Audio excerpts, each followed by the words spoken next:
could have survived the whole zombie apocalypse together. But shit, the truth is, you haven't truly experienced brotherhood until you and your homie have participated in a two-man mission. Like, just look at Kobe and Shaq, man. That type of chemistry can only be achieved by running a two-man. Shit, I bet these motherfuckers were running two-mans every night. And you already know Kobe was laying down that Mamba mentality while Shaq had his girl kneeling. But for those of you who may be wondering, James, what the hell is a two-man mission? Well, I'm glad you asked. It's quite simple, really. It's when you're gonna link with a girl, but you bring your homie and she brings her homie. And what this does is it sets an environment when you and your homie can dribble, pass, alley-oop, and ideally dunk that shit. Now, don't get me wrong, it's simple, but not easy. I remember my first two-man mission like it was yesterday. It took place when I was in grade 7. And it started when my friend Joe hit me up like, yo, bro, I'm going to this girl Sophie's house and her friend Ava's there. You trying to pull up? And I was like, am I trying to pull up? Hell yeah, I'm trying to pull up. So we show up to her house and I'm new to this whole thing. So I'm sitting there like, so what now? We could watch a scary movie. Yeah, let's do it. Calm down. Well, actually, personally, I'm not a big fan of scary movies. Man, shut the fuck. So we're watching this scary movie, and to be honest with you, it was simply the best scary movie I'd ever seen in my entire life. So I was really getting invested in this plot. And Ava's like, oh my god, I'm scared. And that shit went way over my head. Well, why? It's not even at the scary part yet. And then only 30 minutes into the movie, Joe and Sophie are like, yo, we'll be right back. Oh, okay. Do you guys want me to pause the movie?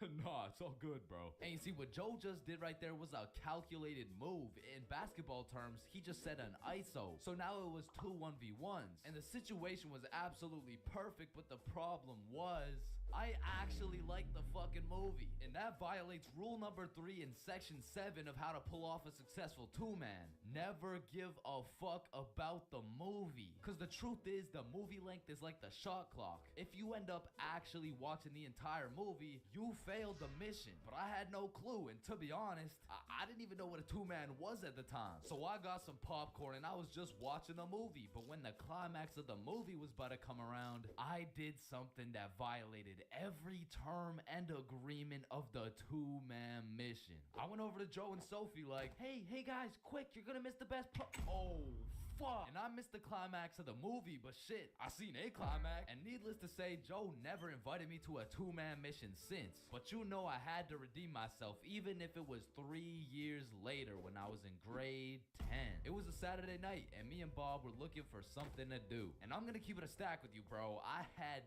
no motion. Like, my Snapchat was drier than a Popeye's biscuit, bro. But lucky for me, Bob had a roster. And I'm talking an all-star lineup of girls who just want Bob on their body. And I don't blame them. I mean, shit, I got Bob on my body right now. And you can too at chainsclub.shop. That's right, we got hoodies, shirts, beanies, socks, keychains, stickers, you name it. And starting at the price of $4.20, Bob can be all yours. Or if you want me, I wouldn't mind being on your keychain or something.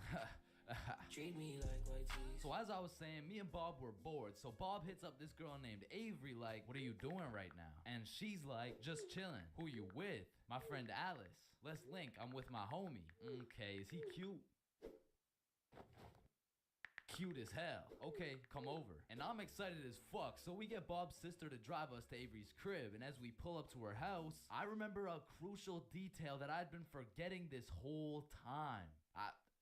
I was scared of the hoes, bruh. And as we walked up to her door, I was starting to get flashbacks of me and Joe's two-man, where Joe tossed up an alley-oop for both of us, and I blocked his shot, metaphorically and literally. And as I'm psyching myself up, Bob calls Avery to tell her we're here, and she's like, so, my parents are asleep, so you're gonna have to come in through my window.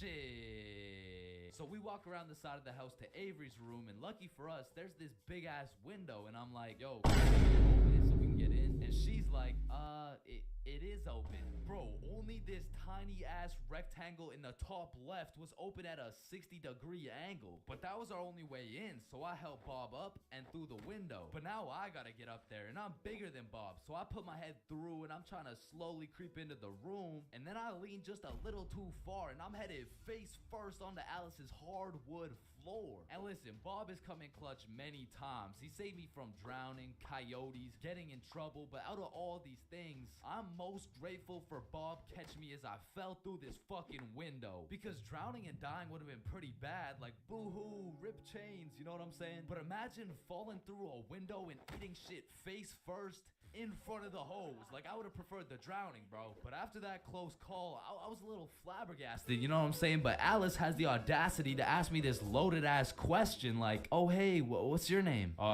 Me? Yeah, you. It's the name's for real. Chains for real. Nice to meet you, Mr. Farrell. I'm Alice. And so we all just started talking and shit, but I keep noticing Alice was getting a bunch of text messages. And I remember thinking it was probably her mom or something, so I shrugged that shit off and I'm like, yo, we should watch a movie. Yeah, we should. God, yeah. And I wasn't about to make the same mistake I made last time. So I found the most dog shit horror movie on the face of Netflix and threw that shit on. And man, that shit was ass. In fact, it was so ass that we just started cuddling and shit. Like, what else was there to do? But now that we were close, I could feel the vibrations of Alice's phone getting a call. So she's like, 1 second, I'll be right back. And I wasn't trying to eavesdrop, but I could low-key hear what she was saying through the door. I'm just at Avery's house. We're watching a movie. Oh my God. Okay, that's fine. Okay. But when she comes back, she puts a pillow between us. Like the same type of shit two dudes do to make sure they don't fuck in their sleep. And I'm trying to piece everything together. And as I'm coming to the conclusion that this girl has a boyfriend, I hear footsteps coming towards the door. And when the door opens, I'm fucking bamboozled to see a 60-year-old man who looks furious. And I'm just hoping this isn't Alice's boyfriend, because if it is, we got bigger problems on our hands. But as I seen the way this man looked at Bob, I realized he's Avery's dad. And Bob wasted no time jumping out that fucking window. But for me, let's just say that shit wasn't very elegant, because I got stuck for what felt like 5 minutes making eye contact with this grown-ass man. Well, what are you trying to seduce my dad or something? Like get the fuck out. And I'm not gonna lie, we ran, bro. And once we made it home, me and Bob were relieved. But when I go to check my phone, I got a little notification on Snapchat. And I'm expecting it to be Alice or maybe even Team Snapchat or something, I don't know. But I sure as hell wasn't expecting it to be a motherfucker named Ryan Donaldson. And Ryan must have woke up on the wrong side of the bed this morning, because he's like, what the fuck did you do, dude? So I hit him back with a, who dis? And he's like, Ryan Donaldson. Yeah, no, I can see your username, bruh, but I have no clue who you are. I'm Alice's boyfriend, bitch. And Ryan got his shit hit with an instant block, bro. And so the moral of the story is, if you're gonna your very first time buying from the plug, it's a special moment. It marks the beginning of a bond so strong and full of trust that it can only compare to that of your barber. Now, your first time copping from the plug can go many different ways, but my first time took place way back when I was 7. Okay, that's cap, but I was 13. Now, as some 13-year-olds, my homies and I were oblivious of how to get our hands on some sweet, juicy, succulent, magic broccoli. But you know what they say, if there's a will, there's a way. So we did what any 7th grader would do. We searched that shit up on Google. Where do I buy weed? And somehow, one of the first things that came up was some motherfucker on Reddit like, just order a pizza?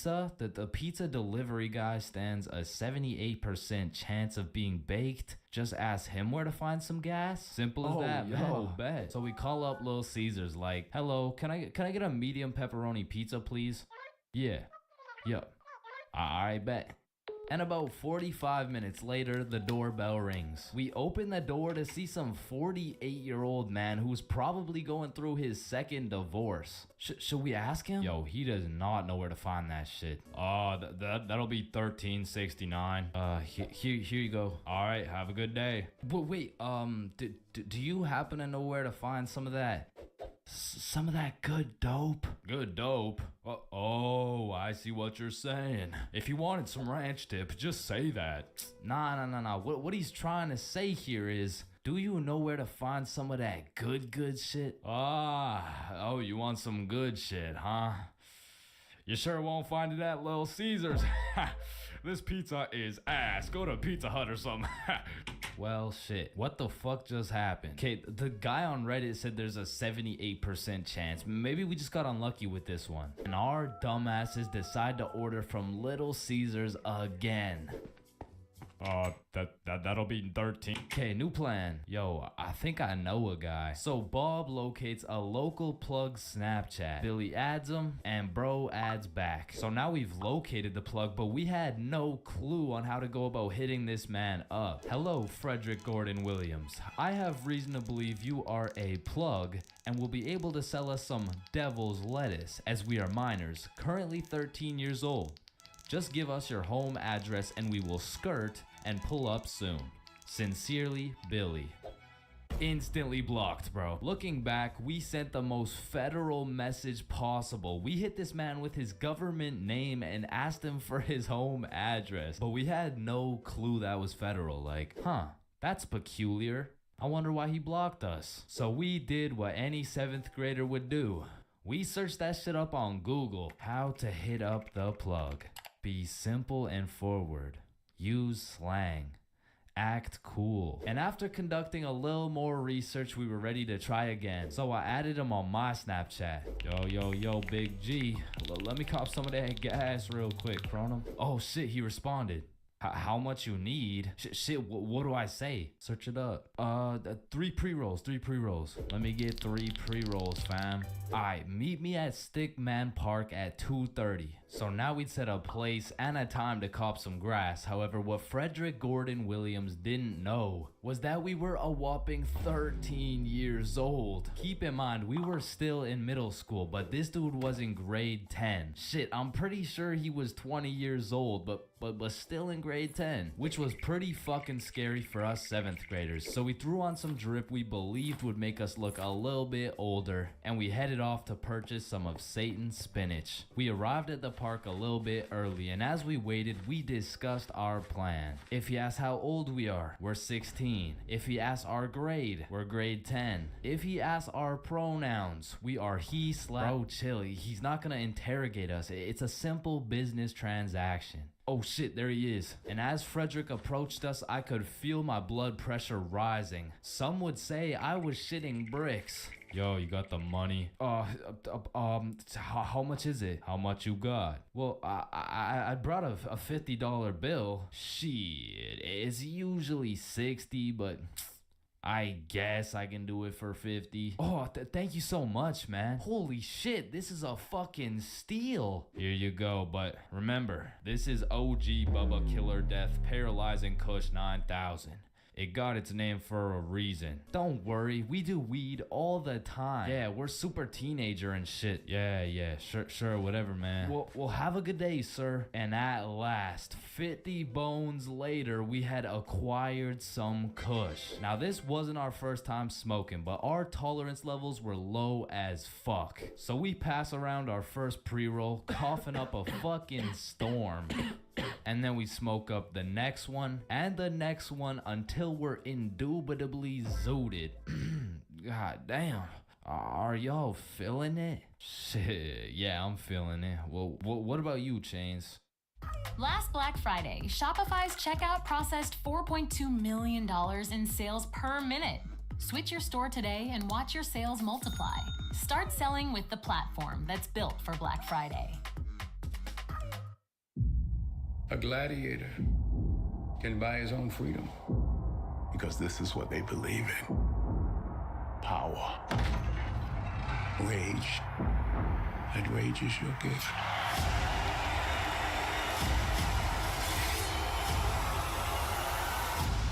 It will carry you to greatness.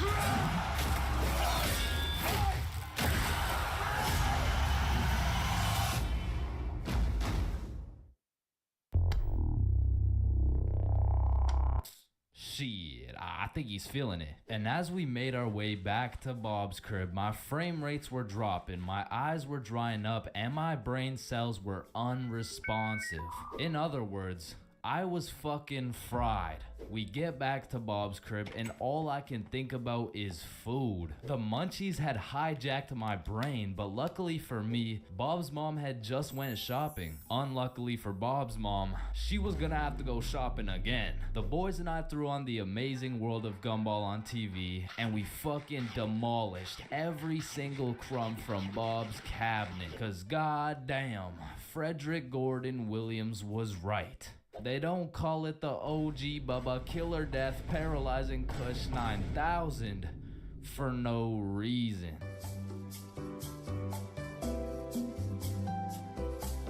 There's a lot of things in life that I don't really understand, but if there's one thing I can truly comprehend, it's being grounded. Because in my time, I've served a total of 547 days and 16 hours in the slammer. And through a year and a half of extensive first-hand research, I've come to the professional conclusion that getting grounded is straight ass, bro. You're locked in your room with no phone, no computer. Like, what do you want me to do? Think about my actions? Hell nah. Being grounded had a young me doing the stupidest shit ever, bro. Like, I was popping handstands, hitting my head against the wall, playing with the door stopper thingy. Shit, I got so bored, I even read a few pages of a book like an absolute nerd. And now that I think about it, Percy Jackson and the Battle of the Labyrinth was actually a spectacular read. Now listen, there's only one thing worse than being grounded, and that's being falsely imprisoned for life. Well, now that I think about it, there's a lot of things worse than being grounded, but one of which is being grounded during summer, bro. There's something about being able to hear all the happy children, the ice cream trucks, your homies having fun, the hoes throwing rocks at your window, asking you to come outside. Well, you just cry yourself to sleep because there never was any hoes throwing rocks at your window asking you to come outside. It's just you, your Percy Jackson books, some used toilet paper, and the existential thoughts in your head questioning if it's even worth it. And listen, I'm sure everyone can pick up on the fact that I'm a really intelligent dude. Smart all around, really, but trust me when I say I wasn't always this smart, bro. In fact, in kindergarten, my dumbass fully believed with my whole heart that being grounded meant your parents would just dig a decent sized hole in your backyard, toss you in, and bury you alive for the time being. And so I'm sure you could imagine my surprise when my OG friend of 5 days said, yeah, I got grounded for 2 whole weeks. Holy fucking shitballs, dude, are you okay? No, man, it's really hard. I didn't get to touch any of my toys or anything. Damn, how long ago was that, man? Oh, I'm still grounded. What? No, you're not. Yeah, dude, I'm grounded right now. No, the fuck you're not. And I wouldn't truly find out what being grounded was until 7 years later. I was in grade 7. It was a beautiful sunny summer day at approximately 11 a.m. and me and the boys were freely roaming our city. Little did I know, we wouldn't be free for long. And as the boys and I roamed the city looking for a move, one of Bob's girls calls him up and is like, okay, so my friend Becky is in Hawaii for a few days with her family, and she said I could bring you over. And just like that, Bob could have wrapped it up and claimed some cheeks. But the boy Bob was never one to leave the homies behind. So not only did he convince his girl to let us come, but he went above and beyond. He got his girl to bring some of her friends over too. And now we're hyped because we had now located the move, and quite a marvelous move if I do say so myself. Now keep in mind, all of us knew Becky and had been to Becky's house many times before, but Becky was all the way in Hawaii, so she had no clue about the marvelous move about to take place at her own crib. But regardless, me and the homies walk into Becky's crib and they low-key got a little get-together in the works. I see Bob's girl, I see Bob's girl's friends, and then I see a mutual friend of mine named Dennis. And he brought his girl. Now, a little backstory about Dennis. Dennis was 2 years older than me, making him in high school. And to be fair, from grade 7 to high school is a colossal difference. Dennis was taller, had a more developed frame, and Dennis even had some facial hair in progress. The amount of facial hair that put my peach fuzz to shame. And to put it quite simply, Dennis was a menace. But regardless, that's my homie's homie, so I walk up and dap him up. And then everyone heads over to Becky's room. Now keep in mind, Becky had simply invited Bob and Bob's girl to come over, and somehow we ended up being 8 people deep in that joint. And so that means technically the other 6 of us were straight trespassing. So we were all chilling in Becky's room, chopping it up for a good hour and a half until eventually people start exploring her house. Now in Becky's room it was just me, Bob, Bob's girl, girl and Bob's girl's friend named Lily. And so we're all just talking until I hear someone yell from the room down the hall, "Yo, Chains, get in here right now!" And I don't know exactly what I was expecting to see as I walked into that bathroom, but it was absolutely not seeing Dennis drop a condom filled with water on Billy's head. And of course I laughed because that's comedy gold right there, but it also made me realize maybe we shouldn't be here dropping condoms on each other's heads. But who was I to tell Dennis what to do? He had facial hair, so he was practically a grown man to my standards. So I just turned around, went back to the room, and continued chilling with Bob. And as we talked, the music progressively got louder and Dennis progressively became more of a menace. And it had got to the point where the speakers were booming and Dennis was lobbing condom water balloons off Becky's balcony. And then one time, Dennis either almost hit or just missed Becky's neighbor with one of these condom water balloons. So this grown man looks down at a condom that seems to have fell from the heavens. Then he looks up and sees Dennis scrambling inside the Becky's crib with the speakers blasting music. And then he continued on his way. And we were all just having a fantastic time in Becky's room until we hear the downstairs door swing open. And we all absolutely shit our pants and run onto the balcony. Hey, I just texted the family who lives here and they said no one is supposed to be in the house. Everyone needs to leave right now or I'm calling the cops. And that's exactly what we did. No messing around, we were out that hoe. And we all went to Bob's girl's house for an emergency meeting because we were all scared as fuck. And now Bob's girl and Becky are texting and Becky's like, "My parents are pissed. They want to talk to everyone's parents and they know how many people were there." So we all devise a foolproof plan. Okay, we give Becky our phone numbers, tell it's our parents' phone numbers, and we act super disappointed in our children. We all agreed on this plan and the emergency meeting was dismissed. And over the next few days, we all got texts from a very unhappy Becky's father, who made sure to specify the amount of condoms that were found in the bathtub. We all respond with some bullshit along the lines of, "Hello, Mr. Beckerson. I'm very sorry to hear about the inconsiderate acts of Chains and how he's invaded your home. Rest assured, Chains will feel the wrath of this thick leather belt as it repeatedly beats against his cheeks to discipline him for his heinous actions. Thank you for bringing this to my attention." But come to find out, Lily's dumbass responded with some shit like, "Dear Mr. Beckerson, thank you for letting me know, but Lily did nothing wrong as she didn't know she wasn't allowed there. Plus, she didn't even make a mess or anything, on God. Put some respect on my daughter's name, period." And just like that, our foolproof plan got fucked. And Becky's father texted each of us saying, "You are coming to the house at 3:15 p.m. today or I'm calling the cops." And shit, looking back, Becky's father was most definitely bluffing. Like, say I didn't go, what was he gonna tell the cops? 911, what's your emergency? Hey, there was 8 kids who invaded my home 3 days ago. Okay, sir, did they break in? No, my daughter gave them the key. Sir, why the fuck are you calling 911? There was condoms in the bathtub. But like I said, I wasn't very smart and I didn't have the brain capacity to think that far ahead. So everyone shows up to the house and Becky's father sits us down and makes each of us individually call our parents and explain what we had done. And I went first. "Hey mom, so I went to Becky's house the other day, but she was in Hawaii and I wasn't really invited. And there was condoms in the bathtub." Needless to say, we all got our high school. The only place you'll find nerds and jocks chilling in the same room, where there's fight clubs and book clubs in the same building, where you can find the plug selling something and the school thought-giving dome all in the same bathroom. And surely one of the few places you can pursue your educational prowess and to get off that Benjamin in the same institution. High school, man. Love it or hate it, it's quite the experience. And although every single person will have a different experience at high school, there are some things you are guaranteed to encounter. Like the PE sweat, the nerd, that one strict ass teacher, the teacher's pet, the redditor, the predator, the chill teacher, the plug, the stoner, that one motherfucker who walks like this, the class clown, the band kid, the kid who just never shows up.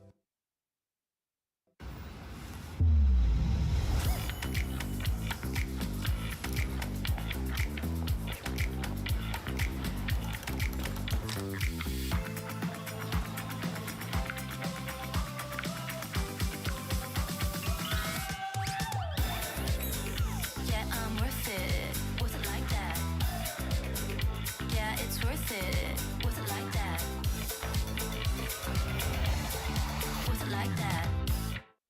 Toronto would not be Toronto without the artists. My community inspires me, my peers inspire me. I mean, it's beautiful. The hot Cheeto girl. That one sexy ass kid who he got all the girls, and you know what I'm saying? He was like super cool. The bathroom fiend. The oh my god, I almost failed that test. I did so bad. Oh shit, same. I got a 51%. What about you? Oh my god, I only got a 98.5. The fighter, the anime kid, and the NPCs. Every single one of these individuals make up the magical place we call high school. You come into high school merely a young, innocent, and clueless child.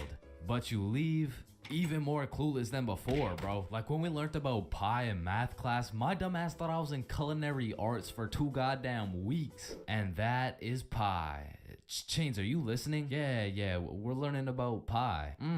Then recite pie. Flour, egg, some fucking blueberry. Like coming into high school as a freshman, I was thinking, I can use my high school experiences and knowledge to figure out what I'm gonna do in life. Then shit, all of a sudden I'm graduated and my brain is filled to max capacity on bullshit. So now that you're graduated, what are you gonna do with your life?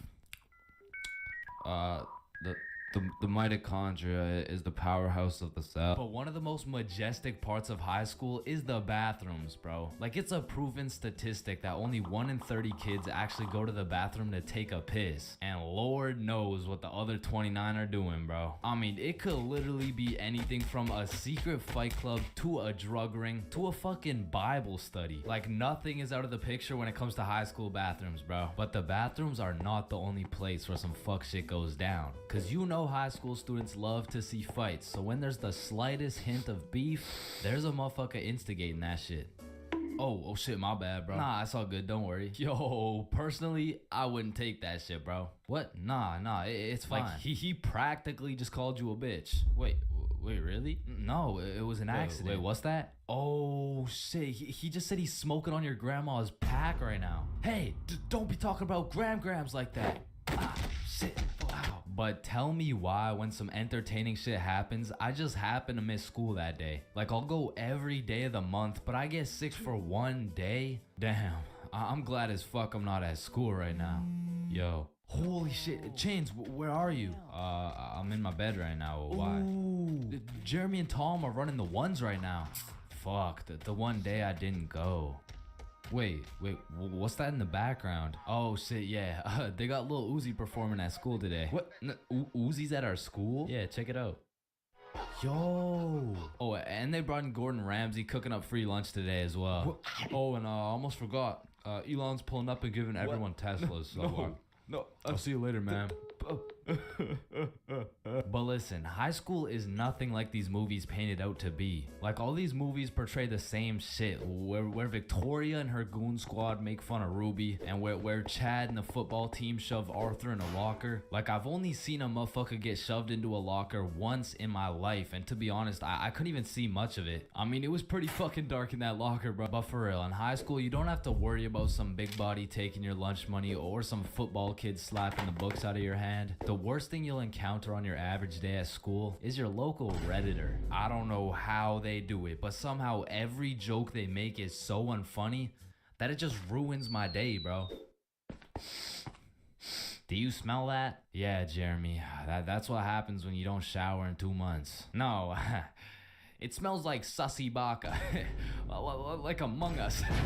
But not to confuse Redditors with Discord mods. I mean, they're pretty much the same thing, but Discord mods shower even less. To be honest, there is truly only one thing mustier than a Discord mod, and that's the cafeteria food, bro. I mean, this food is completely and utterly ass. Like, somehow these motherfuckers manage to get the food cold and the drinks warm. Like, how the fuck does that shit happen? And my high school would serve some daily specials, and to be honest, that shit was unidentifiable. Like, you'd see this pile of mysterious substance, and I'd ask the person who made it what it is. Like, what's the special today? You're holding it right now, dumbass. No, but like, what is it? Oh, I don't fucking know. And my school refused to pay people to make good food, so they had students making all the food. So you'd be eating a burger and look up at the person making them, and they'd just be casually scratching their ass. And even with all this free labor, tell me how these motherfuckers have the audacity to be charging $6 for 3 chicken strips, bro. That's $2 for one small soggy piece of some shit that's probably not even chicken. I mean, that shit is a robbery. And speaking of robbery, the high school change rooms are shockingly similar to Detroit. And we all know, you can't have shit in Detroit. Like, if you leave anything not locked up, it's gone, bro. Your iPhone, gone. $5, finessed. 2-week-old rotten sandwich. Someone's taking that shit. And to be honest, even if you lock that shit up, it's still at high risk. Like, let me paint the picture a little bit. This is PJ. PJ locks all his beloved belongings in his good old PE locker before heading to play some soccer. After scoring a hat trick, PJ comes back to the change room to reacquire his belongings, only to find out someone took PJ's whole goddamn locker. PJ was devastated. Until he remembers, he can check the school's security cameras. Yeah, take a look. Red Bull gives you wings. A Duramax 3-liter turbo diesel engine. And a smart, spacious ride home. And the Silverado ZR2 and Chevrolet. Together, let's drive. Yeah, take that shit, take that. Yeah, wheel. PJ never got his shit back. Now, I don't know about your guys' high schools, but mine was equipped with security cameras everywhere, covering every square inch of the school. But these cameras had the resolution of a fucking toaster. Like, you could have a motherfucker commit a heinous crime. He could proceed to put his face in the camera, state his government name, address, and date of birth, and you would still have no clue who did it, bro. And of course, the teachers. Teachers have the ability to make or break your high school experience. So real quick, let me go over some of the teachers you will encounter in high school. The angry teacher, the chill teacher, the lazy ad teacher, the funny ad teacher, the teacher who doesn't know how to teach shit, Miss Cakinson, the teacher who wants to be the chill teacher, but shit just doesn't work. That teacher that plays videos all class. The gym teacher with several allegations. The weird science teacher. And the teacher who subscribed to Chains for Real. Wow. What a G. And that's high school in a nutshell. Halloween is the spookiest time of the year. Everywhere you look, it's vampires, killer clowns, old dudes in white vans trying to steal some children, which are all very scary things, especially killer clowns. But none of these spooky things scare me more than my worst fear. Going to jail, dropping the soap, and getting my booty snatched up. Now that's some real spooky shit right there. And I know some people are gonna be thinking, oh, that's just a myth, it's a stereotype. Nobody actually gets their booty snatched up for dropping some soap. But when it comes to my booty, I don't want to fuck around, and I sure as hell don't want to find out. But everyone knows drinking can heavily influence your judgment, and on one specific day, my judgment was affected and I found myself fucking around. And everyone knows what the chart depicts. The more you fuck around, the more you find out. This story takes place in grade 10. It was a crisp Halloween night. The houses were decorated, the leaves had fallen, and the jackos were lanterned. And as me and Billy walked down to the homie Bob's crib, we could pretty much smell that Halloween spirit. And when we knocked on Bob's door, we were surprised the homie Bob didn't open the door. It was Bob the Builder. Dude was fully suited up from head to toe. And when me and Billy seen that, we already knew we needed some costumes. So we go to Bob's closet and come out absolutely dripping into Mario and Luigi costumes, mustache and everything. But now that we undeniably had that shit on, we still had yet to find something to do. But lucky for us, the night was still young, so we got to brainstorming. Alright, it's Halloween, bro. We gotta do something. Yeah, let's go find a party. Bet, let me check where they're at. Okay. Yeah, there's no parties, bro. Fuck. I mean, we could trick or treat. Shit, we might have to, bruh. And just as 3 15-year-olds decided we would knock on strangers' doors asking for candy, our Halloween was looking grim. And not in a good way. But you know what they say, can we fix it? Yes, we can. Because Bob pulls through and sets up a goddamn 3-man mission. And just like that, Halloween goes from an L to a W night. And I thought the homies and I couldn't get more hype, that is, until Bob pulls out a bottle of Hennessy. And you would have thought Peach took the kids the way I was abusing that bottle. And we passed it around until we were all tipsy. Then we started walking to Chloe's house for the little Halloween 3-man. And it was already 9 p.m. at this point, so we're walking through the neighborhood admiring these decorations when we see the creepiest house of them all. It was Chloe's crib. So we walked through a whole graveyard just to knock on the door, and Chloe opens it looking like a whole angel. I mean like literally, like she had the halo and the wings and shit. So we go up to her room where her 2 friends Lucy and Mia were, and we sit on her bed, and I'm not gonna lie, it was a little awkward, bro. I was sitting there with my Mario fit, my little mustache, like, so, Chloe, why'd you choose to be an angel? I don't know. I just liked it. Why'd you choose to be Mario? Shit, you know, Mamma Mia, am I right? Shit. Fuck. Then Chloe whips out some tequila and all of a sudden we're playing drinking games and shit. But honestly, I was just trying to get drunk, so it'd be like, haha, drink up. Oh no. Alright, it's your turn. Wait, you're supposed to get it in my cup. What the fuck? And after purposely selling multiple games of tequila pong, I was feeling what some would call completely and utterly drunk as fuck. And next thing I know, we're playing spin the bottle. And I was up, so I spin the bottle and it spins and spins and lands on Chloe. And in my head, I'm thinking, and just as Mario's about to get some peaches, we hear the door open downstairs and Chloe's like, oh shit, my parents are home, hide. So me and the homies run into her closet with a bottle of tequila and we can hear her dad come into the room. Hey, what's going on up here? Oh, you know, we're just watching scary movies. All right, I'll be downstairs watching TV. Let me know if you need anything. Thanks, Dad. And once her dad went downstairs, we all came out of the we exited the closet and Chloe said, you guys gotta sneak out through the front door. Just be super quiet. And so we creep down the stairs and peek around the corner, and Chloe's parents are right there with a clear sight of the door. So we know what we have to do. We take a shot for good measure and then run to the door. And my drunk ass couldn't even figure out how to unlock this fucking door. Hey, who is that?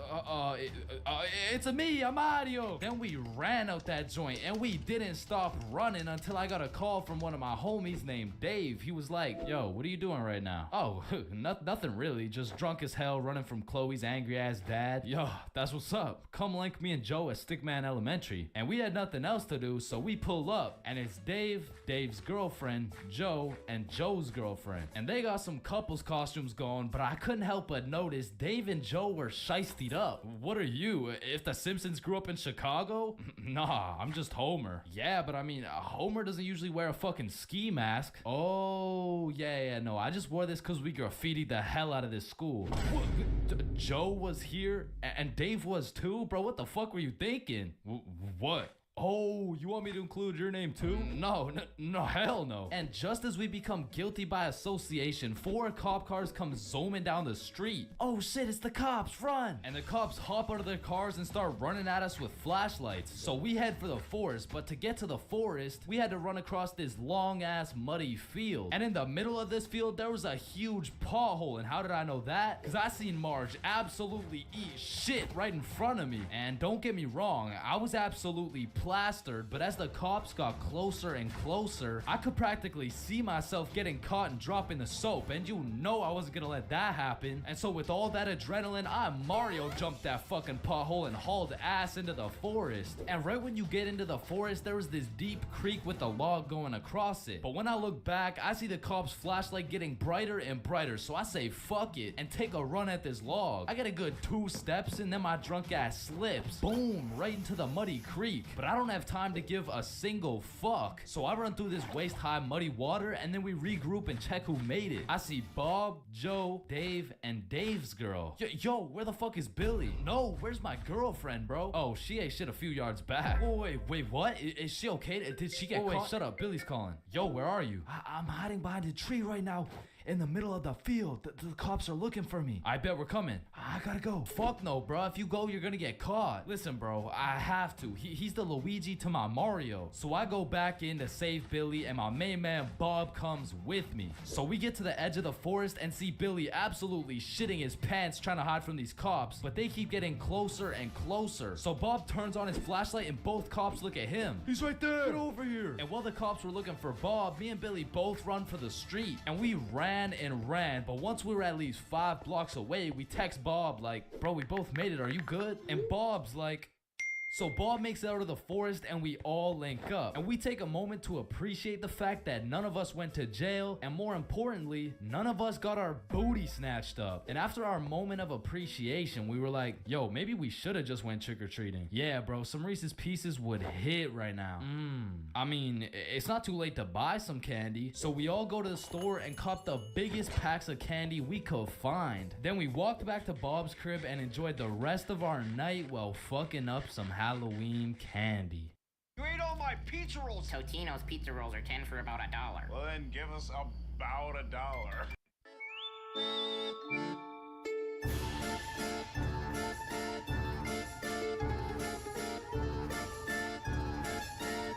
For most of my life, I've known how to swim. But by that, I mean, if my life depended on it, I could swim from one place to another. I don't even know if swim is the right word. Like, if you saw me casually enjoying a little swim at the pool, you'd be like, does he need help?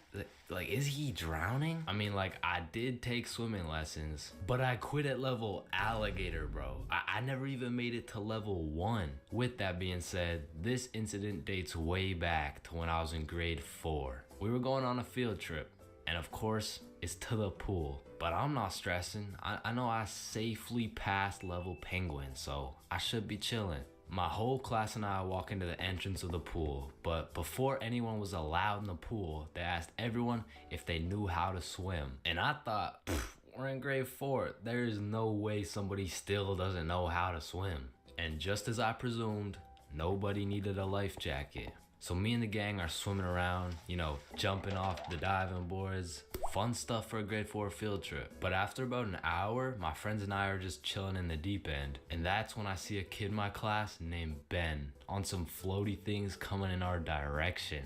A little backstory about Ben. For as long as I can remember, this dude has been on my nuts. So when I saw this dude coming in my direction, I assumed he just wanted to say hi or something. But as he made his way towards me, I could tell he was struggling. So I swim over to help him out. Oh, hey Ben.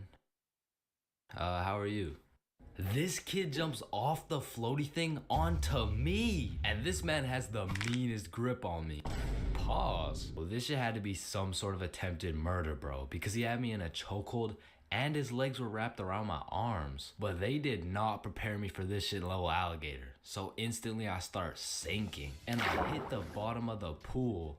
Keep in mind, Ben is chilling on top of me with his head out of the water this whole time. So I jump off the bottom of the pool just enough to get my head out of the water for a few seconds. Ben, get off me. And when I look up, I see this dude Ben with the straightest face in the world. Like this motherfucker has no clue I'm out here fighting for my life. And he says in the most monotone voice, I can't swim. Ah, hell nah. I'm trying to fight him off me, but keep in mind my arms are tied up. So I gather all the strength out of my skinny ass grade 4 legs and I jump just enough to get my head out of the water again. Lifeguard, help! Oh, you guys, stop playing around in the pool. That's it. I'm fucked. I'm dead. And out of sheer anger, I decide, fuck it. If I'm dying, you're dying with me. I duck as far as I can under the water so both me and Ben can't breathe. But I'm running out of air. I start to get lightheaded. Man, that's crazy. This is really how I die, huh? And just as I had lost hope, my main man Bob comes in on some Superman shit, pulls Ben off me and swims me over to the shallow end. I cough up some water, but eventually I catch my breath. So that's the story of how I almost died. And it's also the story of why I owe my life to Bob.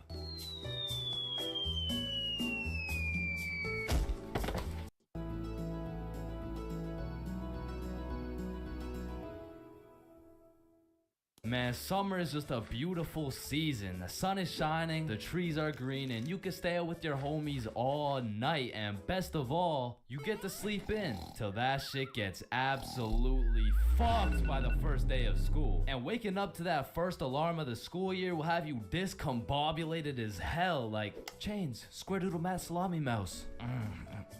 What? You heard me, Square Doodle Matt Salami Mouse. Wait, huh? Really? Keytor's Claw Bosomorph. Man, what the fuck are you talking about? Yeah. What the fuck? And even though getting out of bed early hurts your soul, it's absolutely necessary. You spend at least 5 minutes staring at your wall, contemplating your entire life. And if you're a real G, you laid out your toughest fit the night before, so you're low-key hyped to rock that shit to school. So you throw on your new shoes and flick up for the first day of school. And then you walk over to the establishment where you will not only pursue your educational prowess, but you may also dabble in what some call stunting on these hoes. And man, I will say, linking up with your boys on the first day of school just hits different. Like, I be reuniting with the homies like I didn't just see them 12 hours ago. And we're all happy and shit until the school bell reminds me I just got my ass locked up for another 10 months. And I don't know about y'all, but I don't think I've ever made it to my first class of the year on time. Like, it'll be 9:15 and my dumbass will still be trying to figure out how to make it to room 347 by 8:55. And walking into your first class of the year late has to be one of the most uncomfortable situations you can experience, bro. Because the teacher will be like, oh, and who are you? Oh, I'm Chains. Well, Chains, why are you late? Because the bell rang before I got here. Alright, whatever. We waited for you before we started introductions. Oh, no, you shouldn't have. Well, you're welcome. We just wanted you to feel... No, like, you really shouldn't have. Like, I don't want to do this shit. And tell me why all these teachers have been copy-pasting the same icebreaker games since preschool. Like that one where you have to start with an adjective that starts with the same letter as your name. Like, how do you have a group of legal adults in a circle, awkward as hell, talking about, hi guys, I'm Super Sarah. Hey y'all. I'm Awesome Aiden, and I'm a Marvelous Marvin. Shit, if we don't stop doing these fucking icebreakers, I'm about to joyfully jump off a cliff. And after we're done grinding out icebreakers, these teachers have the audacity to show a whole 50-slide PowerPoint all about them. Like, the fuck? This class is supposed to be the study of math, not the study of your daughter's soccer games, bro. And I'm not even gonna lie, my dumb ass will be out there taking notes, wondering how this 7-year-old's goals per game ratio is gonna help me on my trigonometry test. Then just as soon as you survive all that bullshit, you gotta go to the next class and do that shit again. And by the time you've learned half your teacher's favorite hiking spots and relationship statuses, you're relieved to hear the lunch bell, only to find out the cafeteria's serving straight ass with a side of booty for lunch. And my standards aren't even high. Like, during summer, I was on a seafood diet, as they would say. When I see food, I eat that shit. But when it comes to this cafeteria food, I could even bring myself to smell that abomination they're calling meatloaf. But even though the food was straight dookie, I won't lie, it's kind of nice being back at the lunch table freestyling with the homies. But of course, all good things must come to an end. So the bell rings and I go to depart ways with the homies. Alright, peace out, man. Yeah, see you, bro. Oh shit, are we going the same way? Damn, yeah, I guess so. Alright, peace out for real. Yeah, see you, bro. Shit. Alright, my class is right here. Bro. Me too. Oh, shit. Let's go. Alright, class. I'm gonna be taking some attendance. Correct me if I get your name wrong. Jason. Here. Billy. Yo. Megan. Present. Chains. Here. Charlie. That's me. Bob. No fucking way. Is there any Bobs in the room? Yo, do you hear that? Is that intro music? Does anyone here know a Bob? Oh, man, nothing beats a class where you got all the boys sitting together. Like, from the jump, you already know you're all about to fail the fuck out of that shit, but it's gonna be fun as hell. Alright, so, everyone introduce yourselves and tell us what you did over summer break. My name's Bartholomew.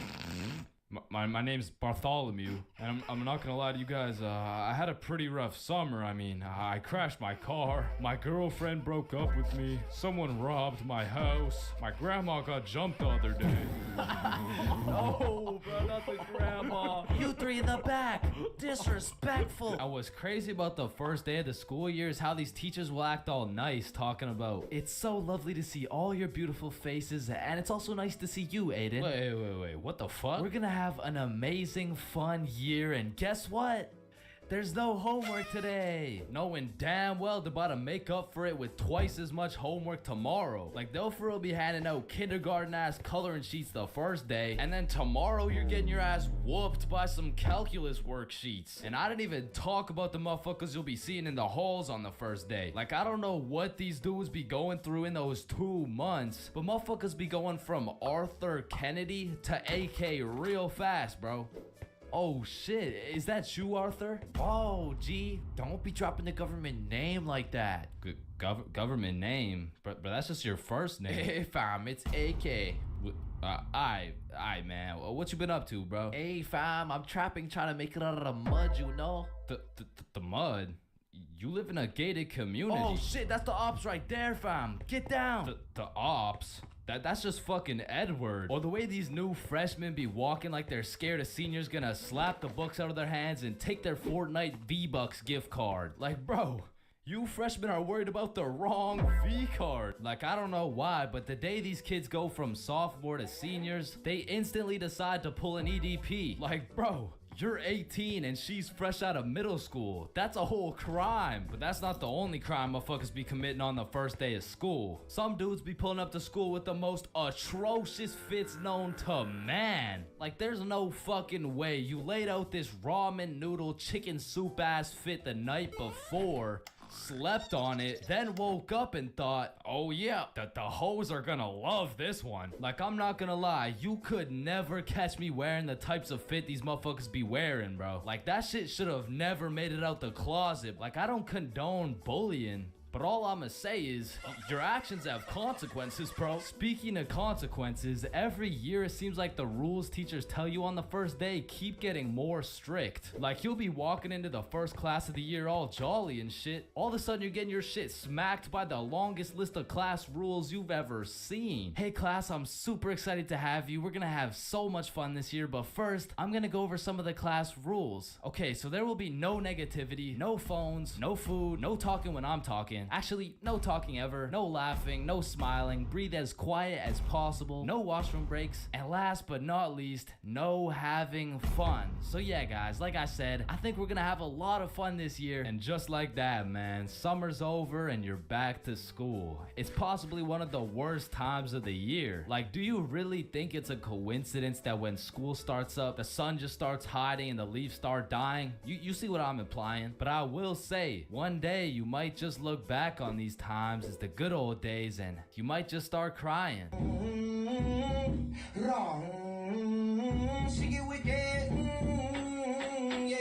We are currently facing a life-threatening epidemic that is threatening the lives of many teens around the world. Oh, what's that? Yeah.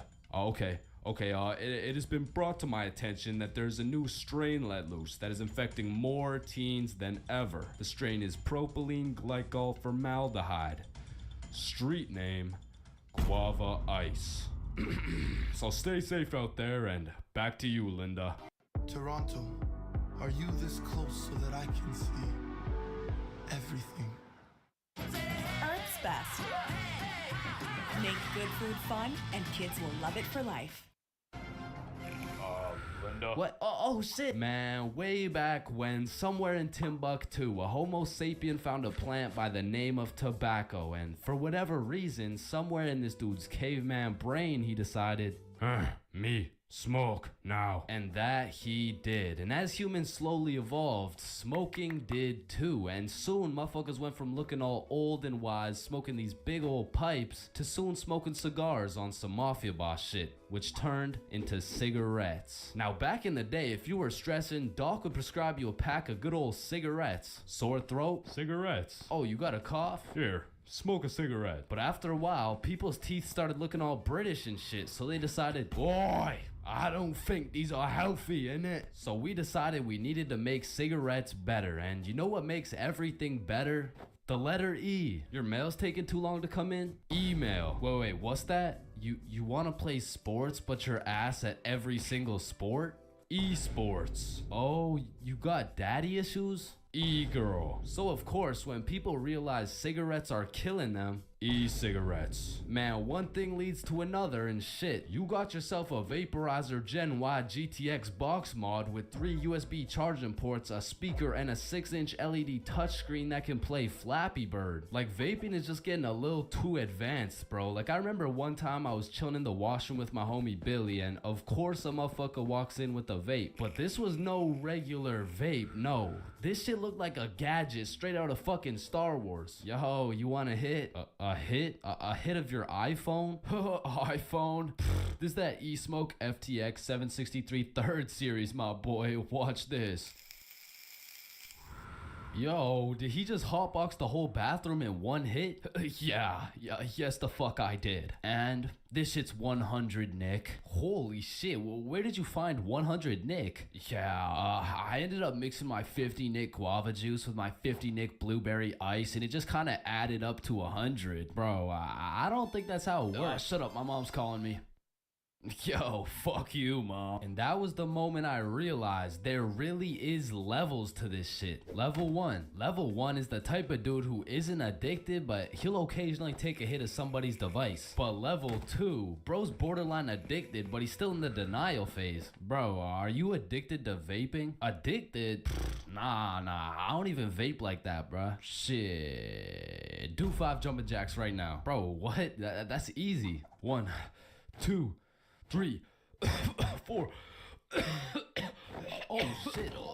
Level 3, the Fiend. This motherfucker is strapped up with some nicotine at all times, and even when he has a vape in his hand, this dude will ask for yours. And God forbid, if this Fiend loses his vape, this motherfucker will be stressing like he just lost his only child. A Fiend without a vape is the exact equivalent of one of these purple minions. Dude will be itching for that shit, and Lord knows what that man will do for a fix. Level 4, the Fiend who sells vapes. At this point, this dude's whole life revolves around vapes. In fact, I'm pretty sure they don't even breathe oxygen anymore. Like, in order to breathe, they need to inhale some chemicals that I can't even spell.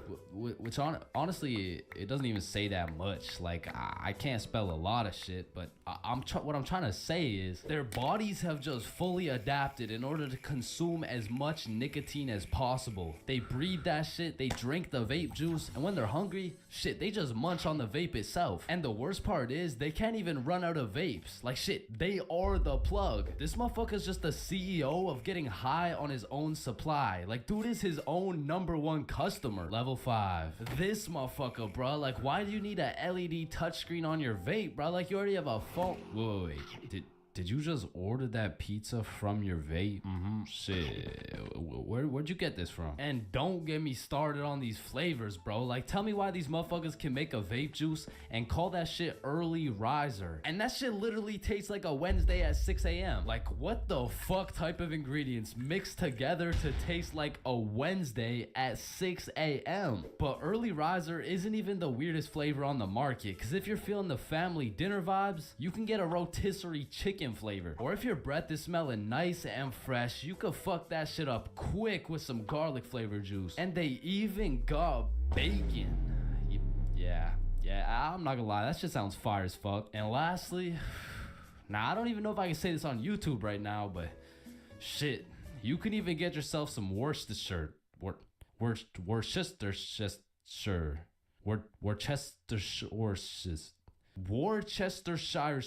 But regardless, I think we all know the home of nicotine, the eternal hot box, the communal vape sesh. It's the high school bathrooms, man. You walk into one of these joints and there's at least 15 dudes hotboxing that shit at like 10 a.m. You come in trying to take a piss and now you got a head rush. You walk over to the urinals, but it's so goddamn hotbox, you start pissing all over the walls. But shit, you can't even piss on the walls in peace, man. You got that that one fiend coming over to you trying to suck your device dry, and dude's so down bad for that hit that's not the only thing he'd suck dry. And listen, you may be thinking, Chains, how do you know what you know about vaping? And that's a great question. Back in the day, I was a curious little George, man. And back in grade 7, I was chilling at my friend Becky's house. And when I walked into Becky's crib, I was nothing but an innocent, curious young man. But little did I know, I would leave Becky's crib far different than I entered. So you know, me, Bob, and Billy are posted in Becky's room, and I was sitting with Becky. So Becky asked me, have you ever hit a vape before? Hell no, I hadn't, but you know I had to play it cool around Becky, so I said, yeah.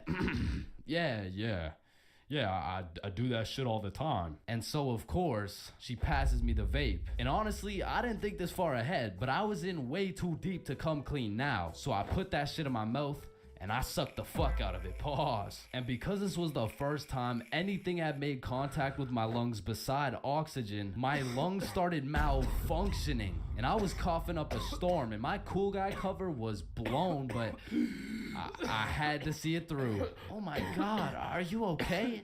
This shit ain't nothing for a guy like me. Guys, I changed his diet. And as I went on with my life, I would hit a device here and there, and eventually I even learned some tricks and shit. But one day, me and my homie had to run to catch a bus. And so we started running, but the homie doesn't even make it 100 meters, and he starts rolling on the floor, coughing up blood. And I was like, yeah, no, fuck that. And you know, I have...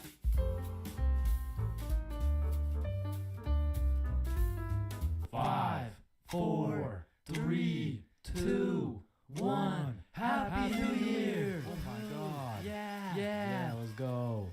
For my New Year's resolution, I'm gonna go on a diet. Nice. Oh, and I'm gonna quit vaping. Yeah. Oh, and I'm gonna go vegan. Nice. And I'm gonna stop beating my meat. 3 days later. Man, fuck the diet. Right? I didn't even want to go vegan anyways. Wait, guys. Where's Jonathan? Alright, I'm gonna keep it a stack. This New Year's resolution thing is a whole lot of bullshit. Some goddamn buffoonery. A heaping pile of fucking horse cup. Like, don't get me started on these new year, new me motherfuckers, man. Like, dyeing your hair and getting another piercing doesn't change shit. Now you're just broke, depressed, and lonely in a different font. And I'm not gonna pretend like I don't see you motherfuckers in the gym for the first 2 weeks. Like, come on now. You and I both know as soon as you get out of this gym, you're about to pick up a large strawberry milkshake, a Big Mac with no pickles, and a side of chicken nuggets, and it's disgusting. But Chains, how do you know down to the exact specifications of the order? Cause shit, I'm about to get the same damn thing. Because the devastating truth is a new year doesn't change jack shit. And if you're watching this in 2022, I'm really not trying to kill the hopes and dreams of 2023, but let's be honest, if you really wanted to be jacked, you would start working out, bro. Like, I hate to be the bearer of bad news, but the earth orbiting the sun one more time isn't gonna get you any bitches, bro. Cause trust me, I would know. Now, as a stick man like myself, I can't fuck with New Year's resolutions because it's always the same shit. Like 3, 2, 1, Happy New Year's. Oh, hey man, Happy New Year's. Well, what's your New Year's resolution? Oh, it's 1080p. What about you? Oh yeah, same. But did you see Ethan, bro? Nah, what's his? Yo, he's got 4K. Yo, what's up, dudes? Oh, look at the quality on this guy. Damn, wait, do you hear that noise? Yeah, what is that? Oh shit, it's Chains. He got 480p again. Shit. Oh fuck, why is it 480p again? God damn. That whole New Year's resolution bit was unfunny as fuck. Like corny as shit. Well, speaking of corny jokes, New Year's seems like the time when motherfuckers feel like it's okay to start whipping out the most overused and unfunniest jokes of all time. Oh, hey Chains, watch this. 2, 1, Happy New Year. I hate Chains. I haven't seen you since last year. So you know how it's gonna be 2020 soon, right? Yeah, what about it? Well, I got 20/20 vision. Now, I know it sounds like I'm on some bah-humbug shit, but New Year's does have a lot of great things about it. Like the parties, the fireworks, the parties. And so you may be thinking, Chains, why are you like the Grinch of New Year's resolutions? Why do you hate New Year's resolutions so much? Well, the truth is, my hatred for New Year's resolutions dates way, way, way back to 2016. It was December 31st.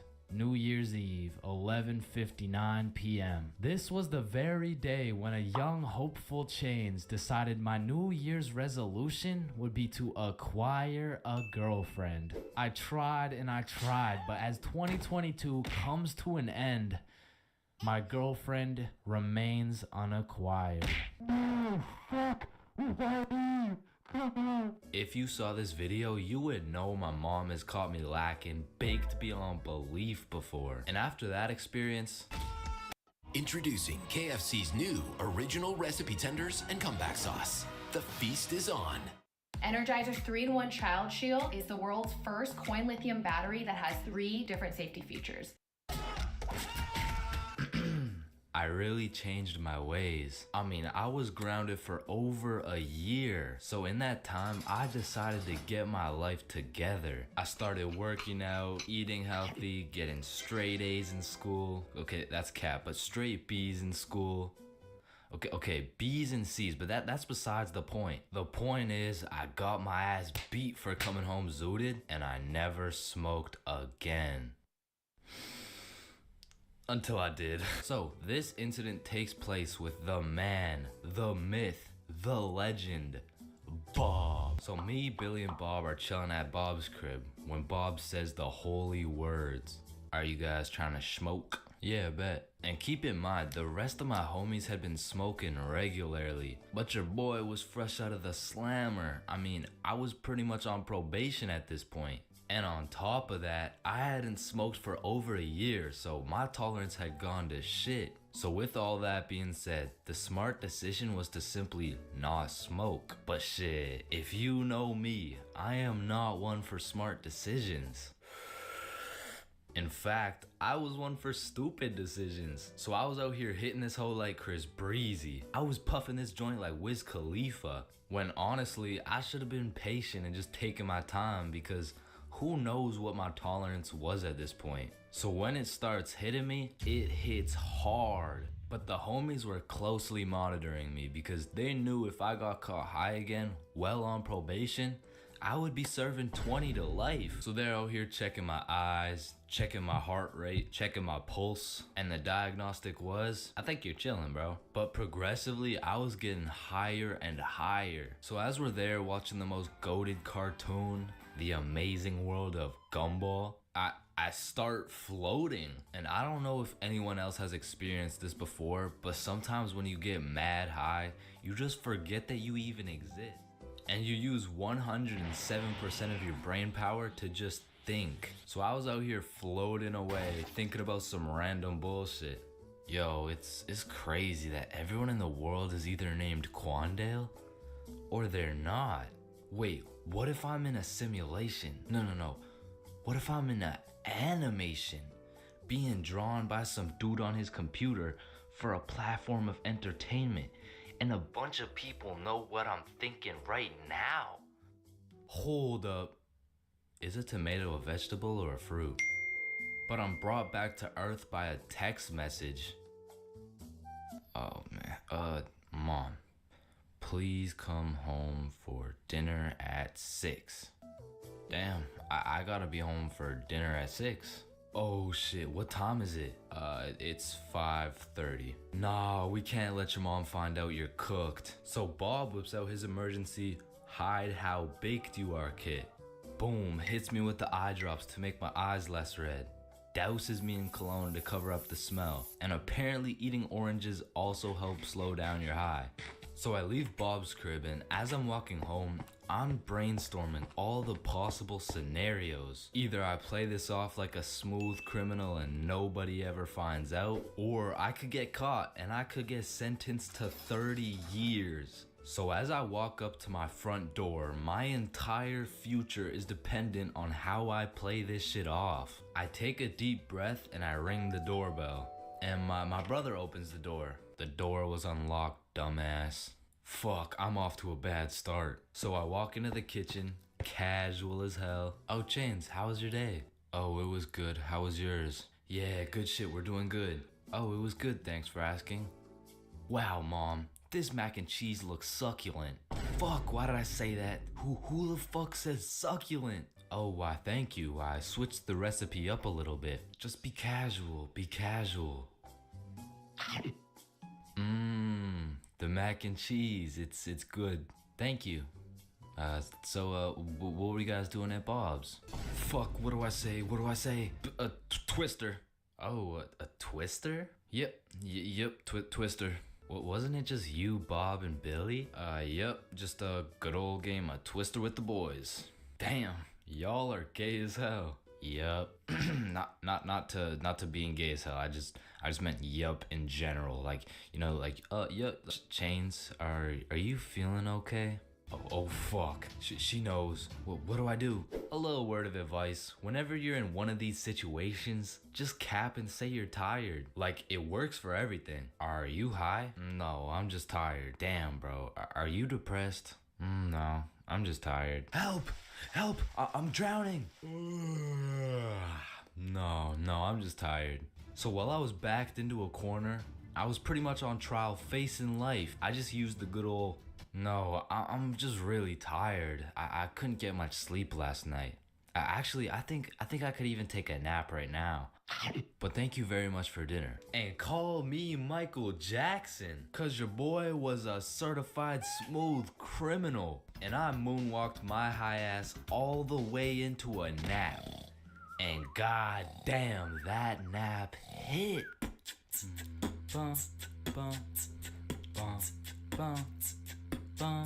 3 a.m. Once the clock strikes 3 a.m., I feel like you've given up on trying to sleep. At this point, you're going to commit to whatever you decide to do until the sun comes up. Whether you're studying for tomorrow's math test, chilling on Discord with the boys, choking the chicken, or simply sulking in those 3 a.m. thoughts. You'll pretty much find yourself doing anything but sleeping. And I don't know if it's just me, but those 3 a.m. thoughts hit different. And honestly, it's just the perfect time to go for a walk, find a nice little view, maybe light up a joint, and just think.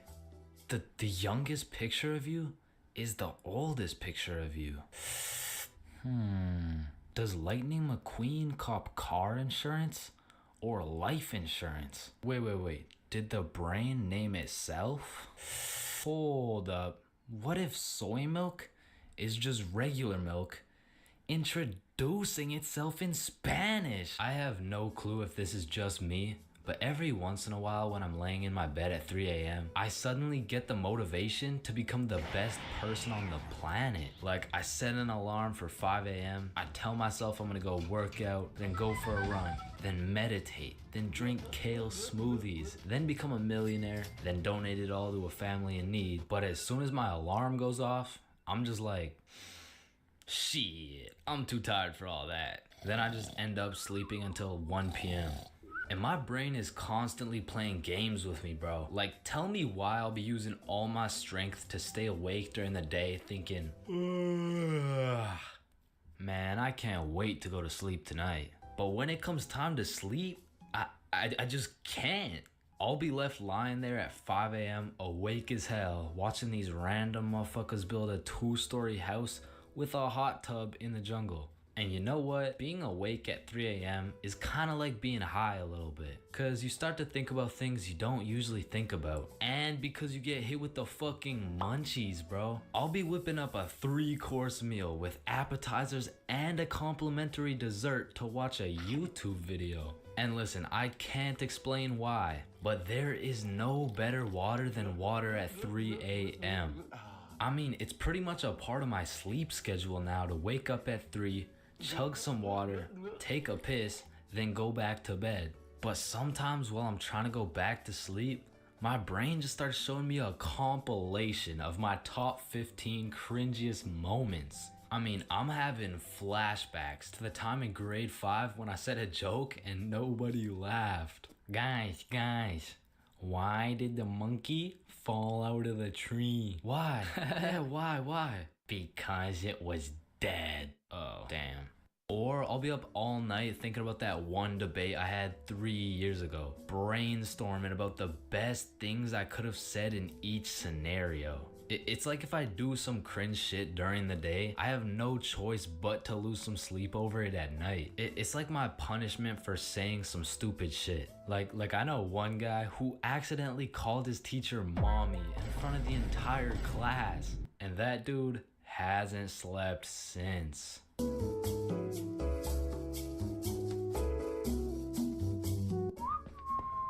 Aw, can I pet your dog? Yeah, for sure. Aw, what's your name, little guy? His name's Ben. Ben? Aw, he's so cute. I just wanna punt that motherfucker. You ate all my pizza rolls. These are like $100. No, Totino's pizza rolls are 10 for about $1.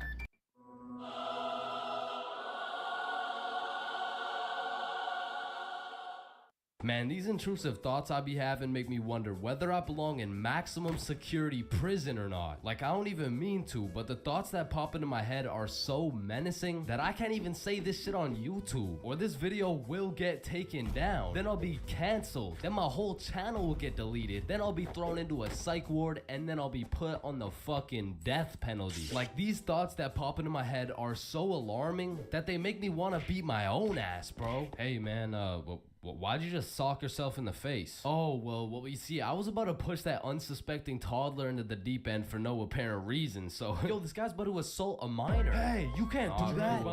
But it's not like every single intrusive thought I have is bad enough to get me convicted. Like, whenever I'm walking across a bridge, I have to use every cell in my body to fight the urge of just tossing my phone into the water. Like, there is literally no benefit from doing that shit, but there's just something inside of me that would feel so much satisfaction with just seeing my phone dissipate into the water. You know, maybe you get that urge because it would just be satisfying to do some shit that's out of the box, some shit that nobody else would do, just to break the simulation a little bit. Cause I could be having the best day of my life. I could wake up, get the meanest pump in, hop in the shower, eat the most fire breakfast, and draw the most pristine stickmen I've ever drawn. But as I'm casually walking beside a bunch of cars that are going 65 miles an hour, I'm still gonna have the urge to just throw myself in front of a car, bro. And it's not even on some emo shit. Like, I want to live, but I also want to dive into some oncoming traffic. But at least I'm not the only one who does this. Like,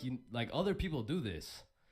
Right? Like, it's normal, right? But half the time an intrusive thought will just be to do some goofy shit. Like, you're just forced to imagine the consequences of what it would look like to start throwing it back on a Tuesday at 2:41 p.m. And every once in a while, you'll just be chilling and you'll witness a motherfucker fall to the intrusive urges. What are you doing? Shit, he let the intrusive thoughts win, man. Now, I don't even know if these count as intrusive thoughts or not, but as a dude, when I'm walking down the street, I'll just be going on with my day chilling. Then all of a sudden I see a car and I'm like, if I don't make it to that tree before this car, I'm gonna die. Aw, shit. Honestly, these kinds of intrusive thoughts are kind of motivating. Like, it's the same thing as having a hype man at the gym, except instead of that positive reinforcement, if you don't get those 3 extra reps, you're gonna die. It's like whenever I'm at the gym hitting those Bulgarian split squats, I be having mental wars with myself. Oof, that was a good set, man. I think we're done. 5 more reps or you're a bitch. Damn, good shit. All right, I think we can wrap it up. 10 more, pussy. Who the fuck's gonna carry the boats? I told you we should have stopped, bro. 15 more or you like dick. Now that I think about it, there's a good amount of people in prison right now who just succumb to their intrusive thoughts. Cause intrusive thoughts are just like that demon on your shoulder telling you to do the most devious shit possible. And I know there's a bunch of motherfuckers out there who just listen to that little guy. Hey, man, you see that lovely old lady right there? Yeah, you're gonna hit her with a mean right hook. Well, what's in it for me? Nothing. Shit, alright. But to be honest, there is a handful of times where I've let the intrusive thoughts take over. One of the most memorable was way back when I was 5 years old. Me and my older brother were just dicking around doing some 5-year-old shit. Keep in mind, this story takes place before your boy had even developed consciousness. So I was just a little munchkin doing munchkin shit. Then suddenly, this urge came over me. It was unlike anything I'd ever felt before. It was dark, irresistible, and for no apparent reason, I bit my brother's arm. And this was probably the most satisfied I'd ever felt in my entire life, but it was followed by shame and regret because I had no excuse. Ow, why the fuck did your dumbass just bite me, bro? I felt like it. And one of my lowest IQ moments of all time took place when I was in grade 8.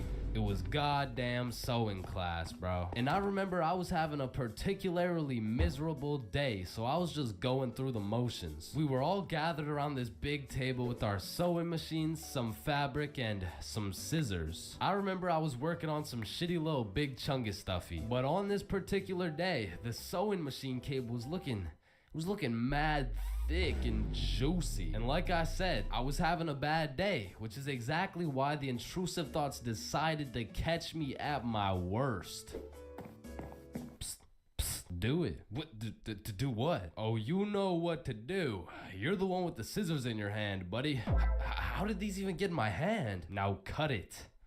Cut it, Chains. No, why the fuck would I? The wire exploded with smoke and my heart dropped so fast, bro. And everyone around the table just stares me down. And I'm thinking I can somehow cover this shit up like I didn't just take some fucking scissors and snip that shit like an umbilical cord. Maybe I could convince the teacher the cord snipped itself or some shit. But as I look down at the scissors in my hand, there's literally a chunk missing from the scissors. They look like they survived World War II.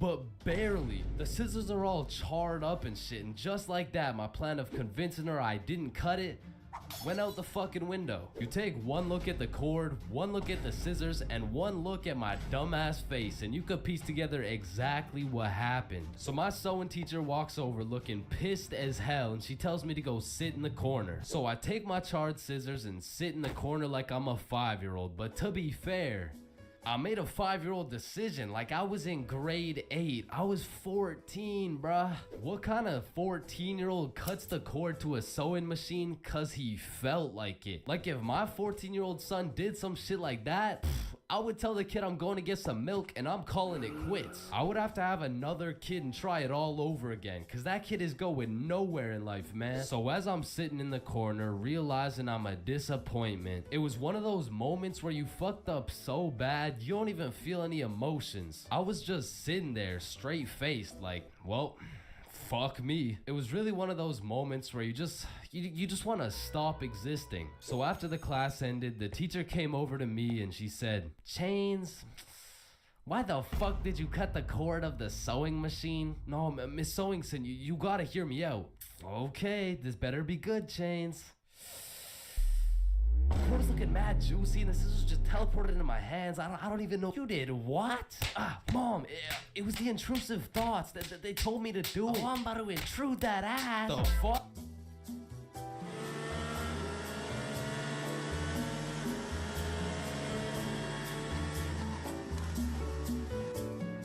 Imagine putting in hard work, time, and dedication into saving up for some new shoes. You go to Foot Locker and find the perfect pair. You try them on, you check them out, and you cop them.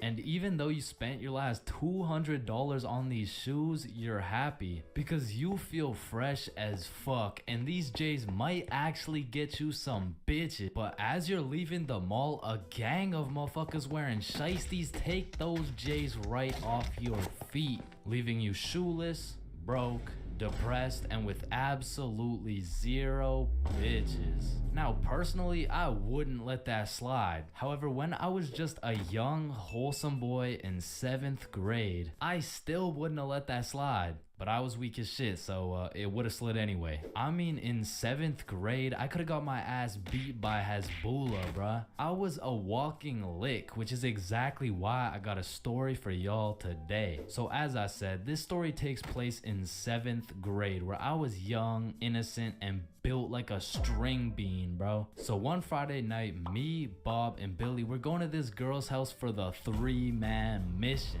The plan was simple. There was 3 of us and 3 of them. We will put on a scary movie, and if everything went to plan, we would get some cheeks. Now, just earlier that day, I had copped some fresh ass Jordans, so I've got a little confidence boost as we walk up to this girl's house. So we knock on the door, they open it, and we go inside. Now we stuck to the plan. We put on some cheesy horror movie, and one thing led to another, and by the end of the movie, Bob had all 3 girls, bro, and me and Billy were in the corner playing Bloons Tower Defense. Don't ask me how this shit happened, I don't want to talk about it. So after hours of me and Billy straight fumbling, we all decided to go home. And although I was a little disappointed in my performance tonight, I put on my brand new uncreased Jordans and I remembered, damn, even Curry airballs sometimes. Now the bus route back to Bob's crib took 2 buses. So we hop on the first bus, it takes us to the next stop, and as we're getting off, we see the second bus we need drive right by us. Fuck, is that our bus? Damn, yeah it is. Wait, check when the next one comes. Yeah, it shouldn't be long. Damn, bro, the next bus comes in an hour. So we have no choice but to wait at the bus stop for an hour. So we wait, and at this point, it's already getting late. I checked the time, and it's already 11 p.m. As we were sitting there, bored as hell, waiting for this bus to come, one of the other buses stops in front of us to let someone off. The person gets off, and as the bus starts leaving, we hear this loud thud come from the bus. What the hell? What was that? Oh shit, it's a baton. And as we're analyzing this baton that seems to have fallen out of the sky, some motherfucker wearing a shiesty walks up to Billy like, "Give me that shit," and straight snatch the baton out of Billy's hands. And Billy froze up. Bro was scared shitless, straight bamboozled. And the way the bus stop was set up was there was a main road, the bus stop, and behind the bus stop was a small hill with bushes on top. And when I say this shit looked like something out of a movie, I mean this dude wearing a shiesty walks back up to the top of the hill, and a group of 5 other dudes walk out from behind the bush, and they're shiestied up too, bro. They had to have been in at least grade 12, and to a 7th grader, that is scary as fuck. And I was no genius, but as that group of shiesties came out of the bushes looking like a GTA 5 cutscene, I came to the consensus that they were up to no good. Yo, those Jordans are looking my size. And this was the moment I realized I was about to get my shit robbed. So I started analyzing my surroundings and calculating my options. Maybe I can talk my way out of this. Hey sir, how's your day today? Shut up. I said, what size are the shoes? Damn, I can't fight them. It's a 3-on-5, and they got the high ground, and they got a baton, bro. They would knock my ass out and take the shoes. But I'm fast. So if I take a right, then make a left, there's no way they can catch me. Wait, fuck, I can't run. I'd crease my Jordans. And just as I had ran out of options, Billy says the last words I would expect to come out of this man's mouth. Wait, Ethan? Yo, who the fuck? Oh shit, Billy. Oh, I didn't know it was you, bro. Man, Ethan, you had me scared for a second. Damn, man. My bad, pimp, my bad, my bad. No, you're good. How's your mom doing? Oh, yeah, she's doing good. Yeah, it's great to see you, man. Yeah, you too, bro. See you around. All right, peace out. Yo, don't worry. I seen a kid over there with some new forces we can snatch. Oh, yes, sir. I bet. Man, he's a good dude. Nah, bro. He just tried to rob me. Who the fuck was that? Oh, that's my longtime homie Ethan. Why do you know him? Oh, yeah. We went to the same preschool. Same preschool? That dude looks 20, bruh. Oh, yeah, no, he is. He just got held back a few times. Held back in preschool? How the fuck do you get held back in preschool? Oh, he used to beat up the other kids and then take their toys. Oh shit. Makes sense. So we bust back to Bob's crib, and as we're walking to Bob's front door, I stepped in mud.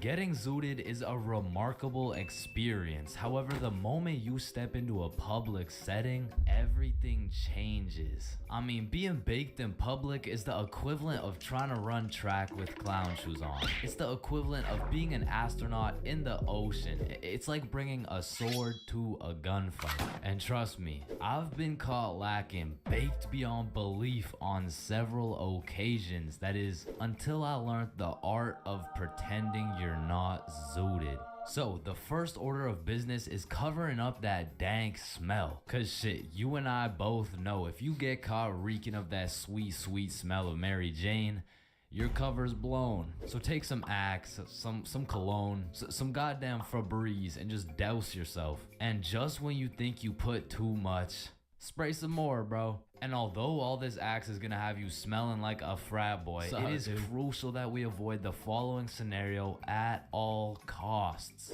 You get some of this. Nice. Yo, do you think you can still smell it? Nah, dude, I can't smell it at all. What about me? Shit, it's like we didn't even smoke. But truth be told, both of these motherfuckers smell like weed, bro. The next order of business is those goddamn bloodshot eyes. I'm not gonna lie. Those eyes of yours are a dead giveaway, bro. I mean, you look fucking obliterated. Like, go look in the mirror. Yeah, we're gonna need some eye drops real quick. Just a few drops here. You know what I'm saying? A few drops here. Yup. Yeah, that's a lot better.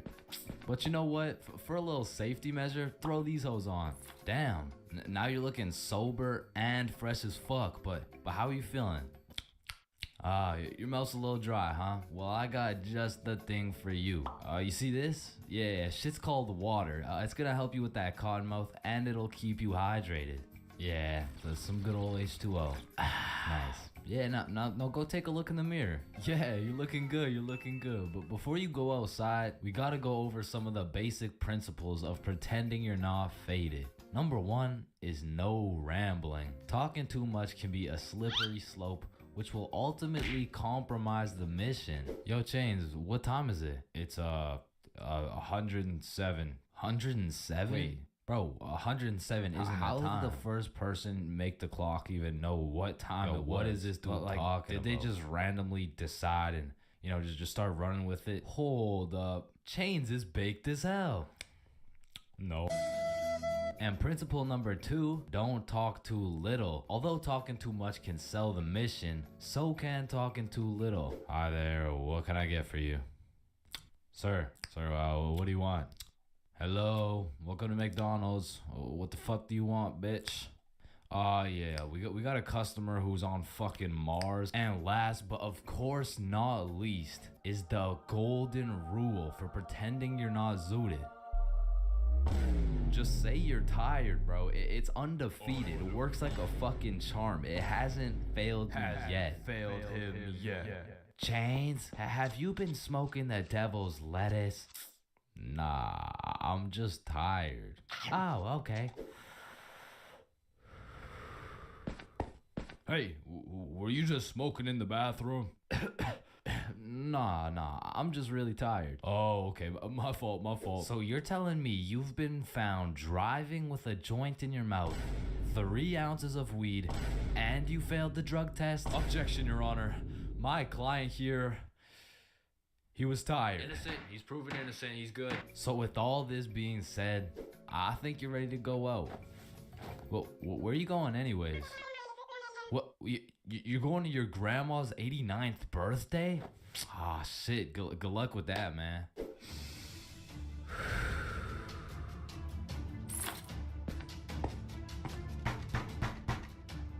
Oh, grandson, it's so nice to see you.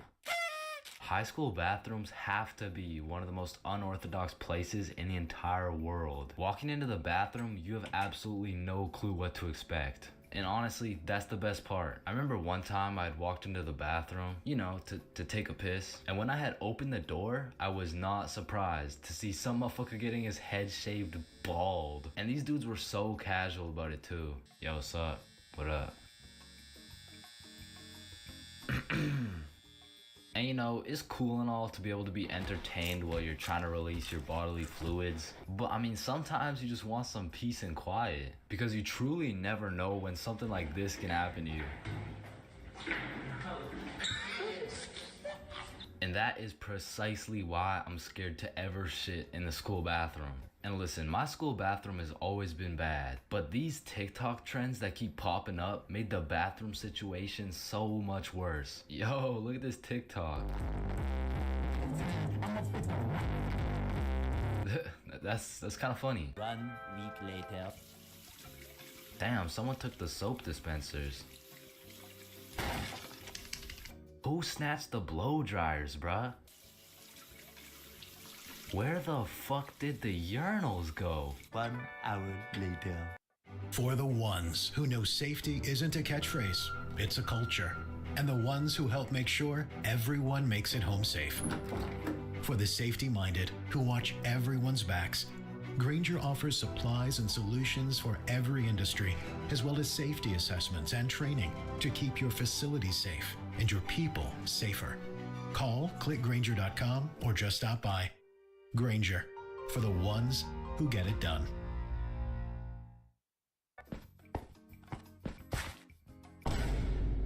Hold up.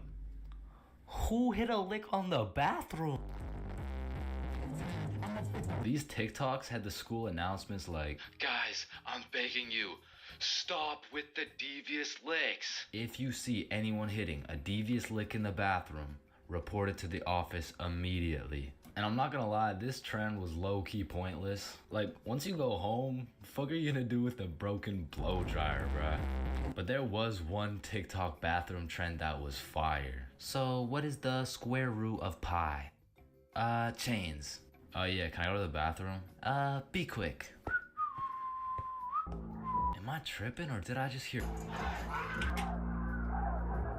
Yeah, bro, bathroom functions are a 10 out of 10 TikTok trend. Hey man, if you're still in high school, I recommend trying it. Anyways, I've obviously never been in the girls' washroom before, but I be seeing way too many TikToks filmed in there. Like, is it just a normal thing for girls to go to the washroom while other girls are just in there hitting the renegade? Like, I wouldn't know, but that whole situation seems a little bit awkward to me. Wait, renegade. And when it comes to most public schools, the washroom is like the black market of the school. So there's always some dude trying to sell you something. Yo, you need anything right now? I got that Gandalf OG, that Alaskan Thunder, some purple monkey balls, got those Girl Scout cookies. Hey man, just give me a second, I'm kind of busy right now. I got that Sour Diesel, that Granddaddy Purple Deluxe. Trust me, this stuff will blow your socks off. And every once in a while, someone will bring boxing gloves. All of a sudden, the school bathroom turns into the octagon. People are getting knocked out, dropped, and getting hit with the guillotine chokehold. But as soon as a teacher walks in,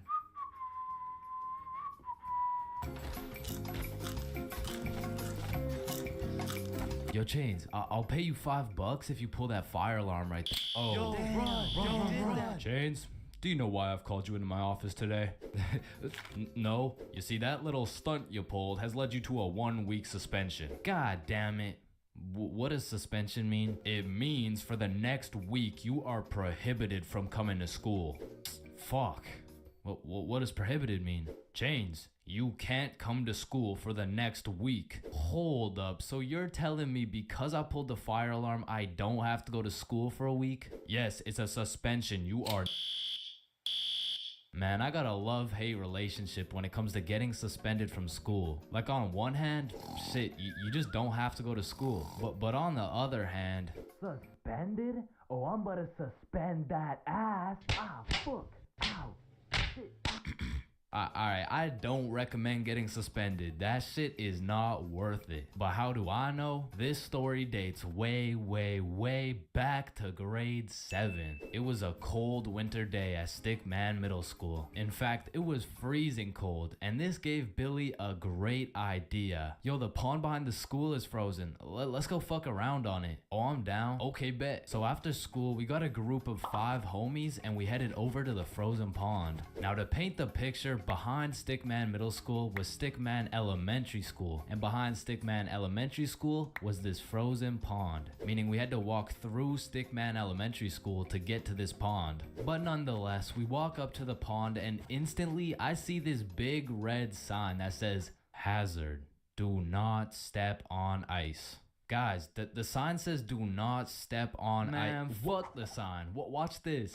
Oh shit, look, it's sturdy as fuck. Yo, fuck. And even though Billy's dumbass fell in, the ice was actually pretty sturdy. So you know, we're gliding around, eating shit, hitting the meanest ballerina spins you've ever seen, and eating shit. And we were having some good old harmless fun. In fact, our grade 7 selves were having the time of our lives on this frozen water. That is until... what do you guys think you're doing? We were just walking on the ice. Did you guys not see the sign? What sign? I could have swore I put a sign right here. Nope, no sign at all. There was no sign. I have no clue what you're talking about. Okay, but you guys have to get off the ice. Well, why? Nobody's getting hurt.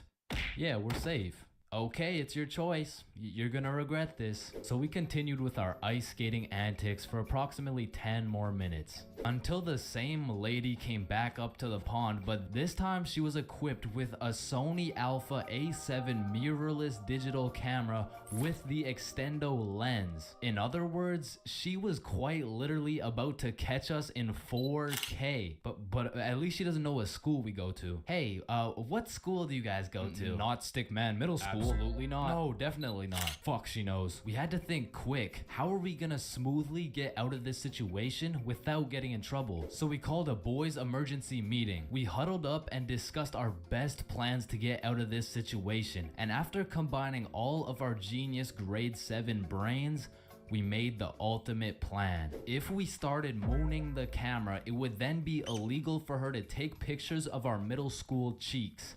I don't know how this became our best option, but regardless, we put the plan in motion. I mean, me personally, I got a little shy and kept my pants up, but some of the boys were out there going crazy, looking more caked up than Summer Rae. And after a little while, the lady must have decided it wasn't a great look to have a camera pointed at some 12-year-old cheeks, and she left. Which means the plan had worked flawlessly. Now the next day at school, I had completely forgot about it, to be honest. But strangely enough, while I was sitting in math class, I hear the little class phone start ringing.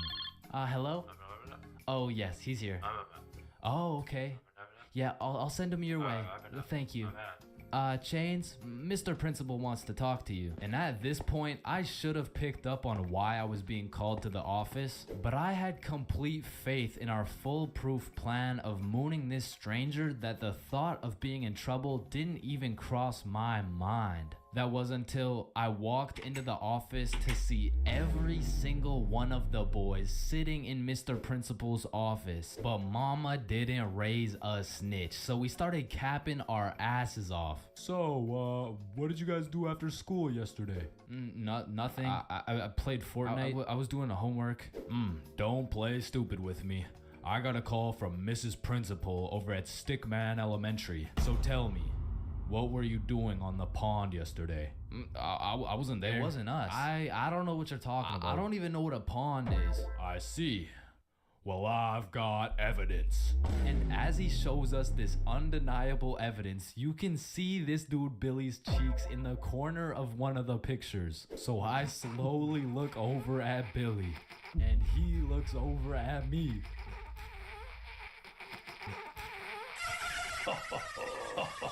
If you don't stop laughing right now, you're all suspended.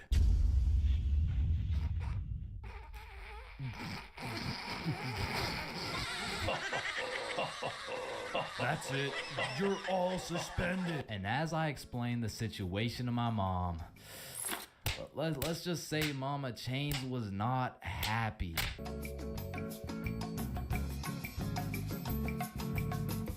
being absolutely faded in math class is one thing, but pulling up to school while you're hammered, wasted, absolutely plastered is simply a different ball game. Cause there's lots of people who can properly utilize that Mary Jane on a daily basis. For example, tattoo artists. In fact, I feel like majority of tattoo artists would say, it helps me work better, dude. And I would happily trust this man to do his best work knowing he's baked as shit. However, if this dude was wasted, it's a little bit of a different story. Alrighty, dude, all done. Yo, I asked for a rose, bro. And because of this reason, you would truly have to be a dumbass to go to school drunk. Chains, but the title of the video says going to school drunk. I did, bro. I went to school drunk, but listen, it was no ordinary day at school, no. In fact, I didn't even go in the day at all. I went drunk to the school dance. Meaning this story takes place when the boys and I were in grade 11. It was a Thursday night, the night of winter ball. And as the boys and I were getting ready, you know, looking like some distinguished young gentlemen, I had realized, damn, none of us have any girls to take to the dance. Fuck, you're right. That means we're gonna have to ask a girl to dance, bro. What? You mean like talk to them? Yeah, if only we knew someone with a bigger roster than a cheerleading team. Someone with more hoes than a shed. Someone who pulls more tens than EDP. It's Bob. So me and Billy started analyzing Bob. Like how does he pull so many girls, bro? Is it the jawline? I don't know. What about the silky smooth clear skin? Maybe. Or is it those succulent luscious kissable lips? It's the glasses. Yeah, the glasses. Yeah. So we stole Bob's entire flow in the hopes this would put an end to my drought of bitches. So we check ourselves out in the mirror and then we hop into Billy's whip. We throw on some Rihanna to get us hyped, and before we knew it, we had arrived at school. Now to really paint the picture, it was a Thursday at 8 p.m. And on this Thursday at 8 p.m, Billy pops his trunk to pull out 2 bottles of vodka. Now, if you were unaware, it was currently a Thursday at 8 p.m. on a school night, and we were headed into our school. Now logically, I should have simply denied the alcohol, but I'ma keep it a buck. The whole idea of walking up to a girl and asking her to dance was really giving me the heebie-jeebies. I mean, my palms were sweaty, my knees were weak, and arms were heavy, so I took a big old chug of that liquid courage in order to ease the nerves a little bit. And shit, Billy must have been feeling the same way because Billy was down in that shit like it was water. And right after we consumed enough alcohol to kill a baby elephant, I got a notification on my phone. Oh shit, I got an email. Oh, it's from the school. It says, if you come to the winter ball under the influence of alcohol or any drug, you will face suspension and will lose your right to walk across the stage for graduation. I cannot focus or get through my inbox to save my life today. Yeah, sorry. Did you mean to leave? It's giving Q1 fail. Fuck. Okay, listen, if we can get into the dance before this shit hits, we're chilling. All right, we got this. So we walk into the school looking fresh as hell, but then I noticed a fat line of students, and this line led to a security check to get into the dance. Fuck, that's not good. Nah, we're chilling. I still don't even feel anything. What about you? Yeah, same. We're good. And just as we came to the consensus that we were good, the principal starts walking down the line in our direction. Fuck, act cool. We're good. Act cool. Whew. That was close. You 3, over here. Shit, fuck, shit. Do you guys know why I called you over here? Nah. Nope. I smelled alcohol the moment I walked past you 3. Now, I don't know if it was one of you or all of you, but you know the consequences of showing up under the influence, right? Yeah, we do. And tell me, is it or is it not suspicious that all 3 of you guys showed up with glasses on? Nah, we just thought it looked suspicious. Take them off. Damn, yes, right, sir. And although I downed a sizable amount of vodka, it still hadn't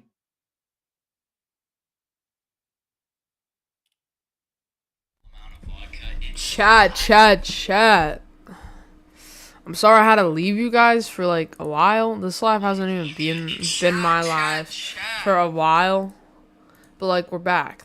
That's what matters, okay?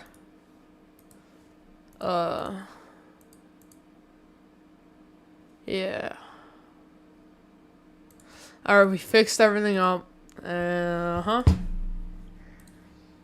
Pretty sure, if I'm right,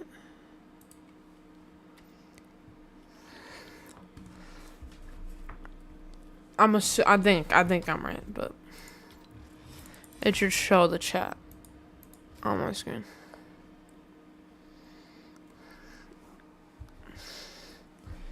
I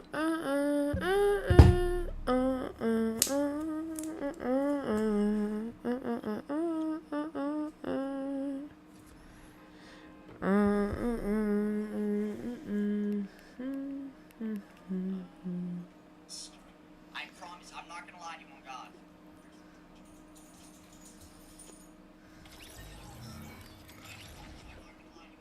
Going for 1,000 years.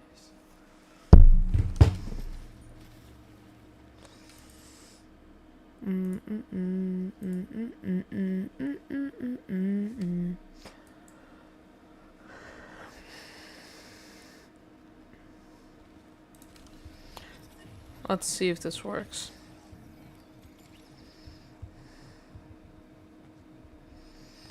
I just want to see if my chat thing works.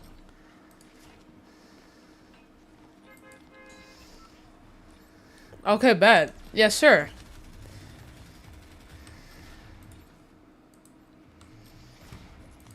And I can move that anywhere, which is good. And will that stay there if I do this? Okay, perfect. It does. So I can even see my chat now on my screen. So I don't even know. I don't even watch this.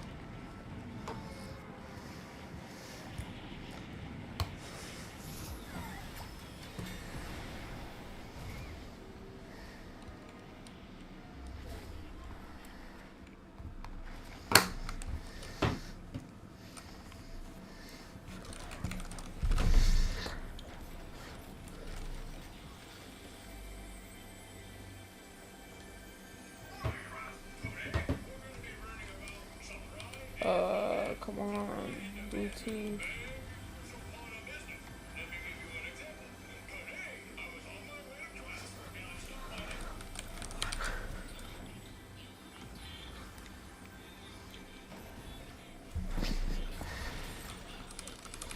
Okay.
Stop shooting me, bro.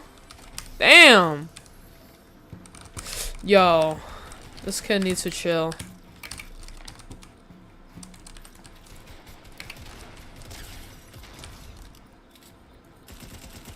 Like, you're dead, bro.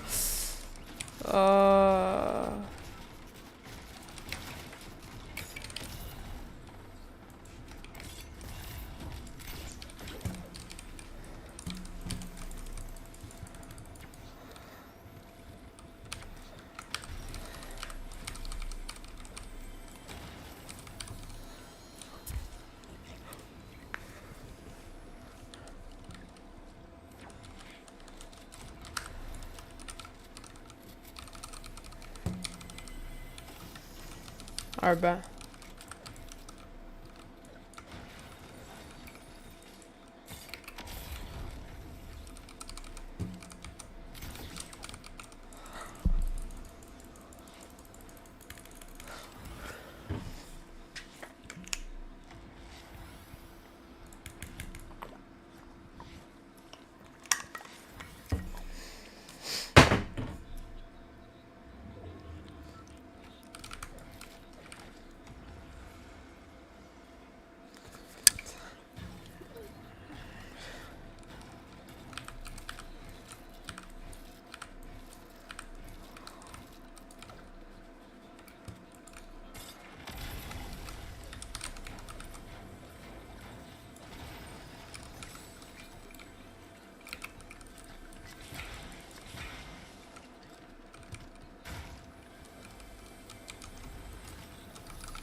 Okay.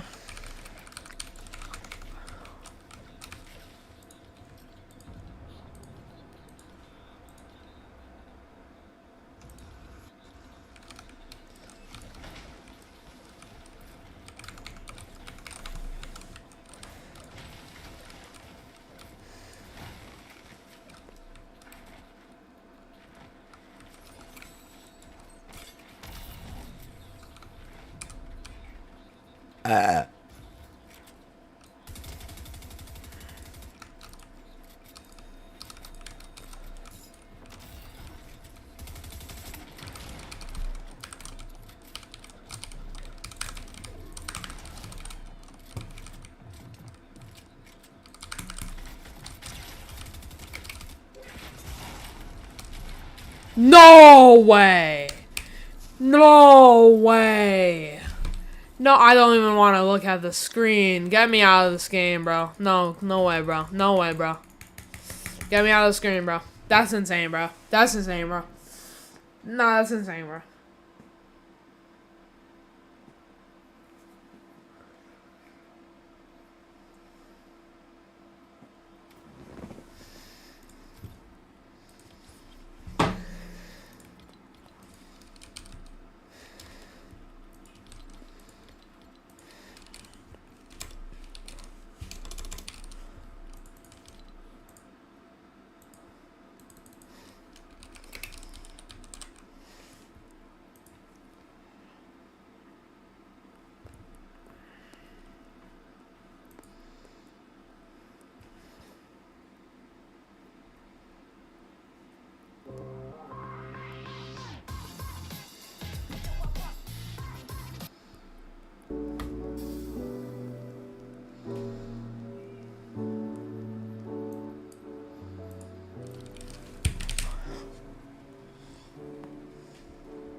It's the best drop spot, and I'll show you guys why in a second.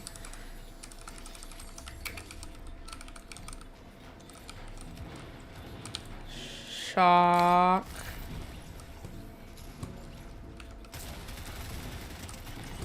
And that's how you die off spawn. It doesn't really matter because no one's watching, but...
Let's go.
Let's go.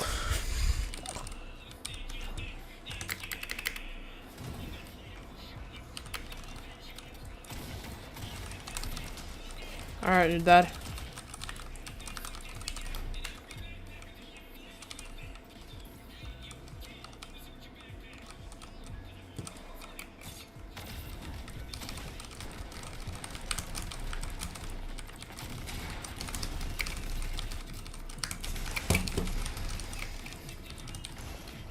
What? Yo, bro, that's insane, bro. Cause I shocked away too.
Sup, Bulldog?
So.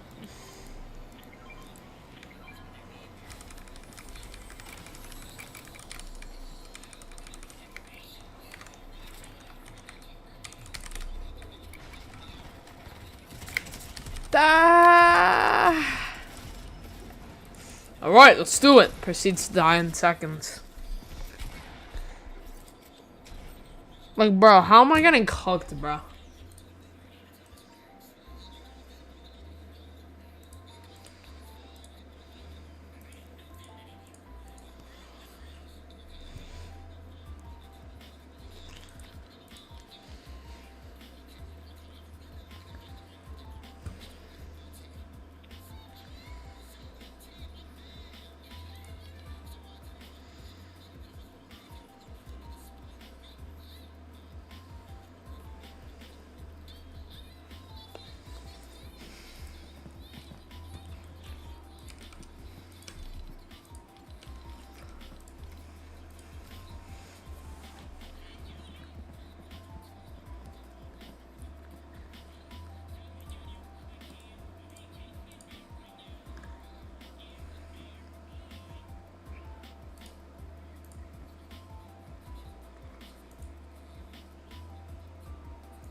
Alright, now we're ending the stream. See you guys.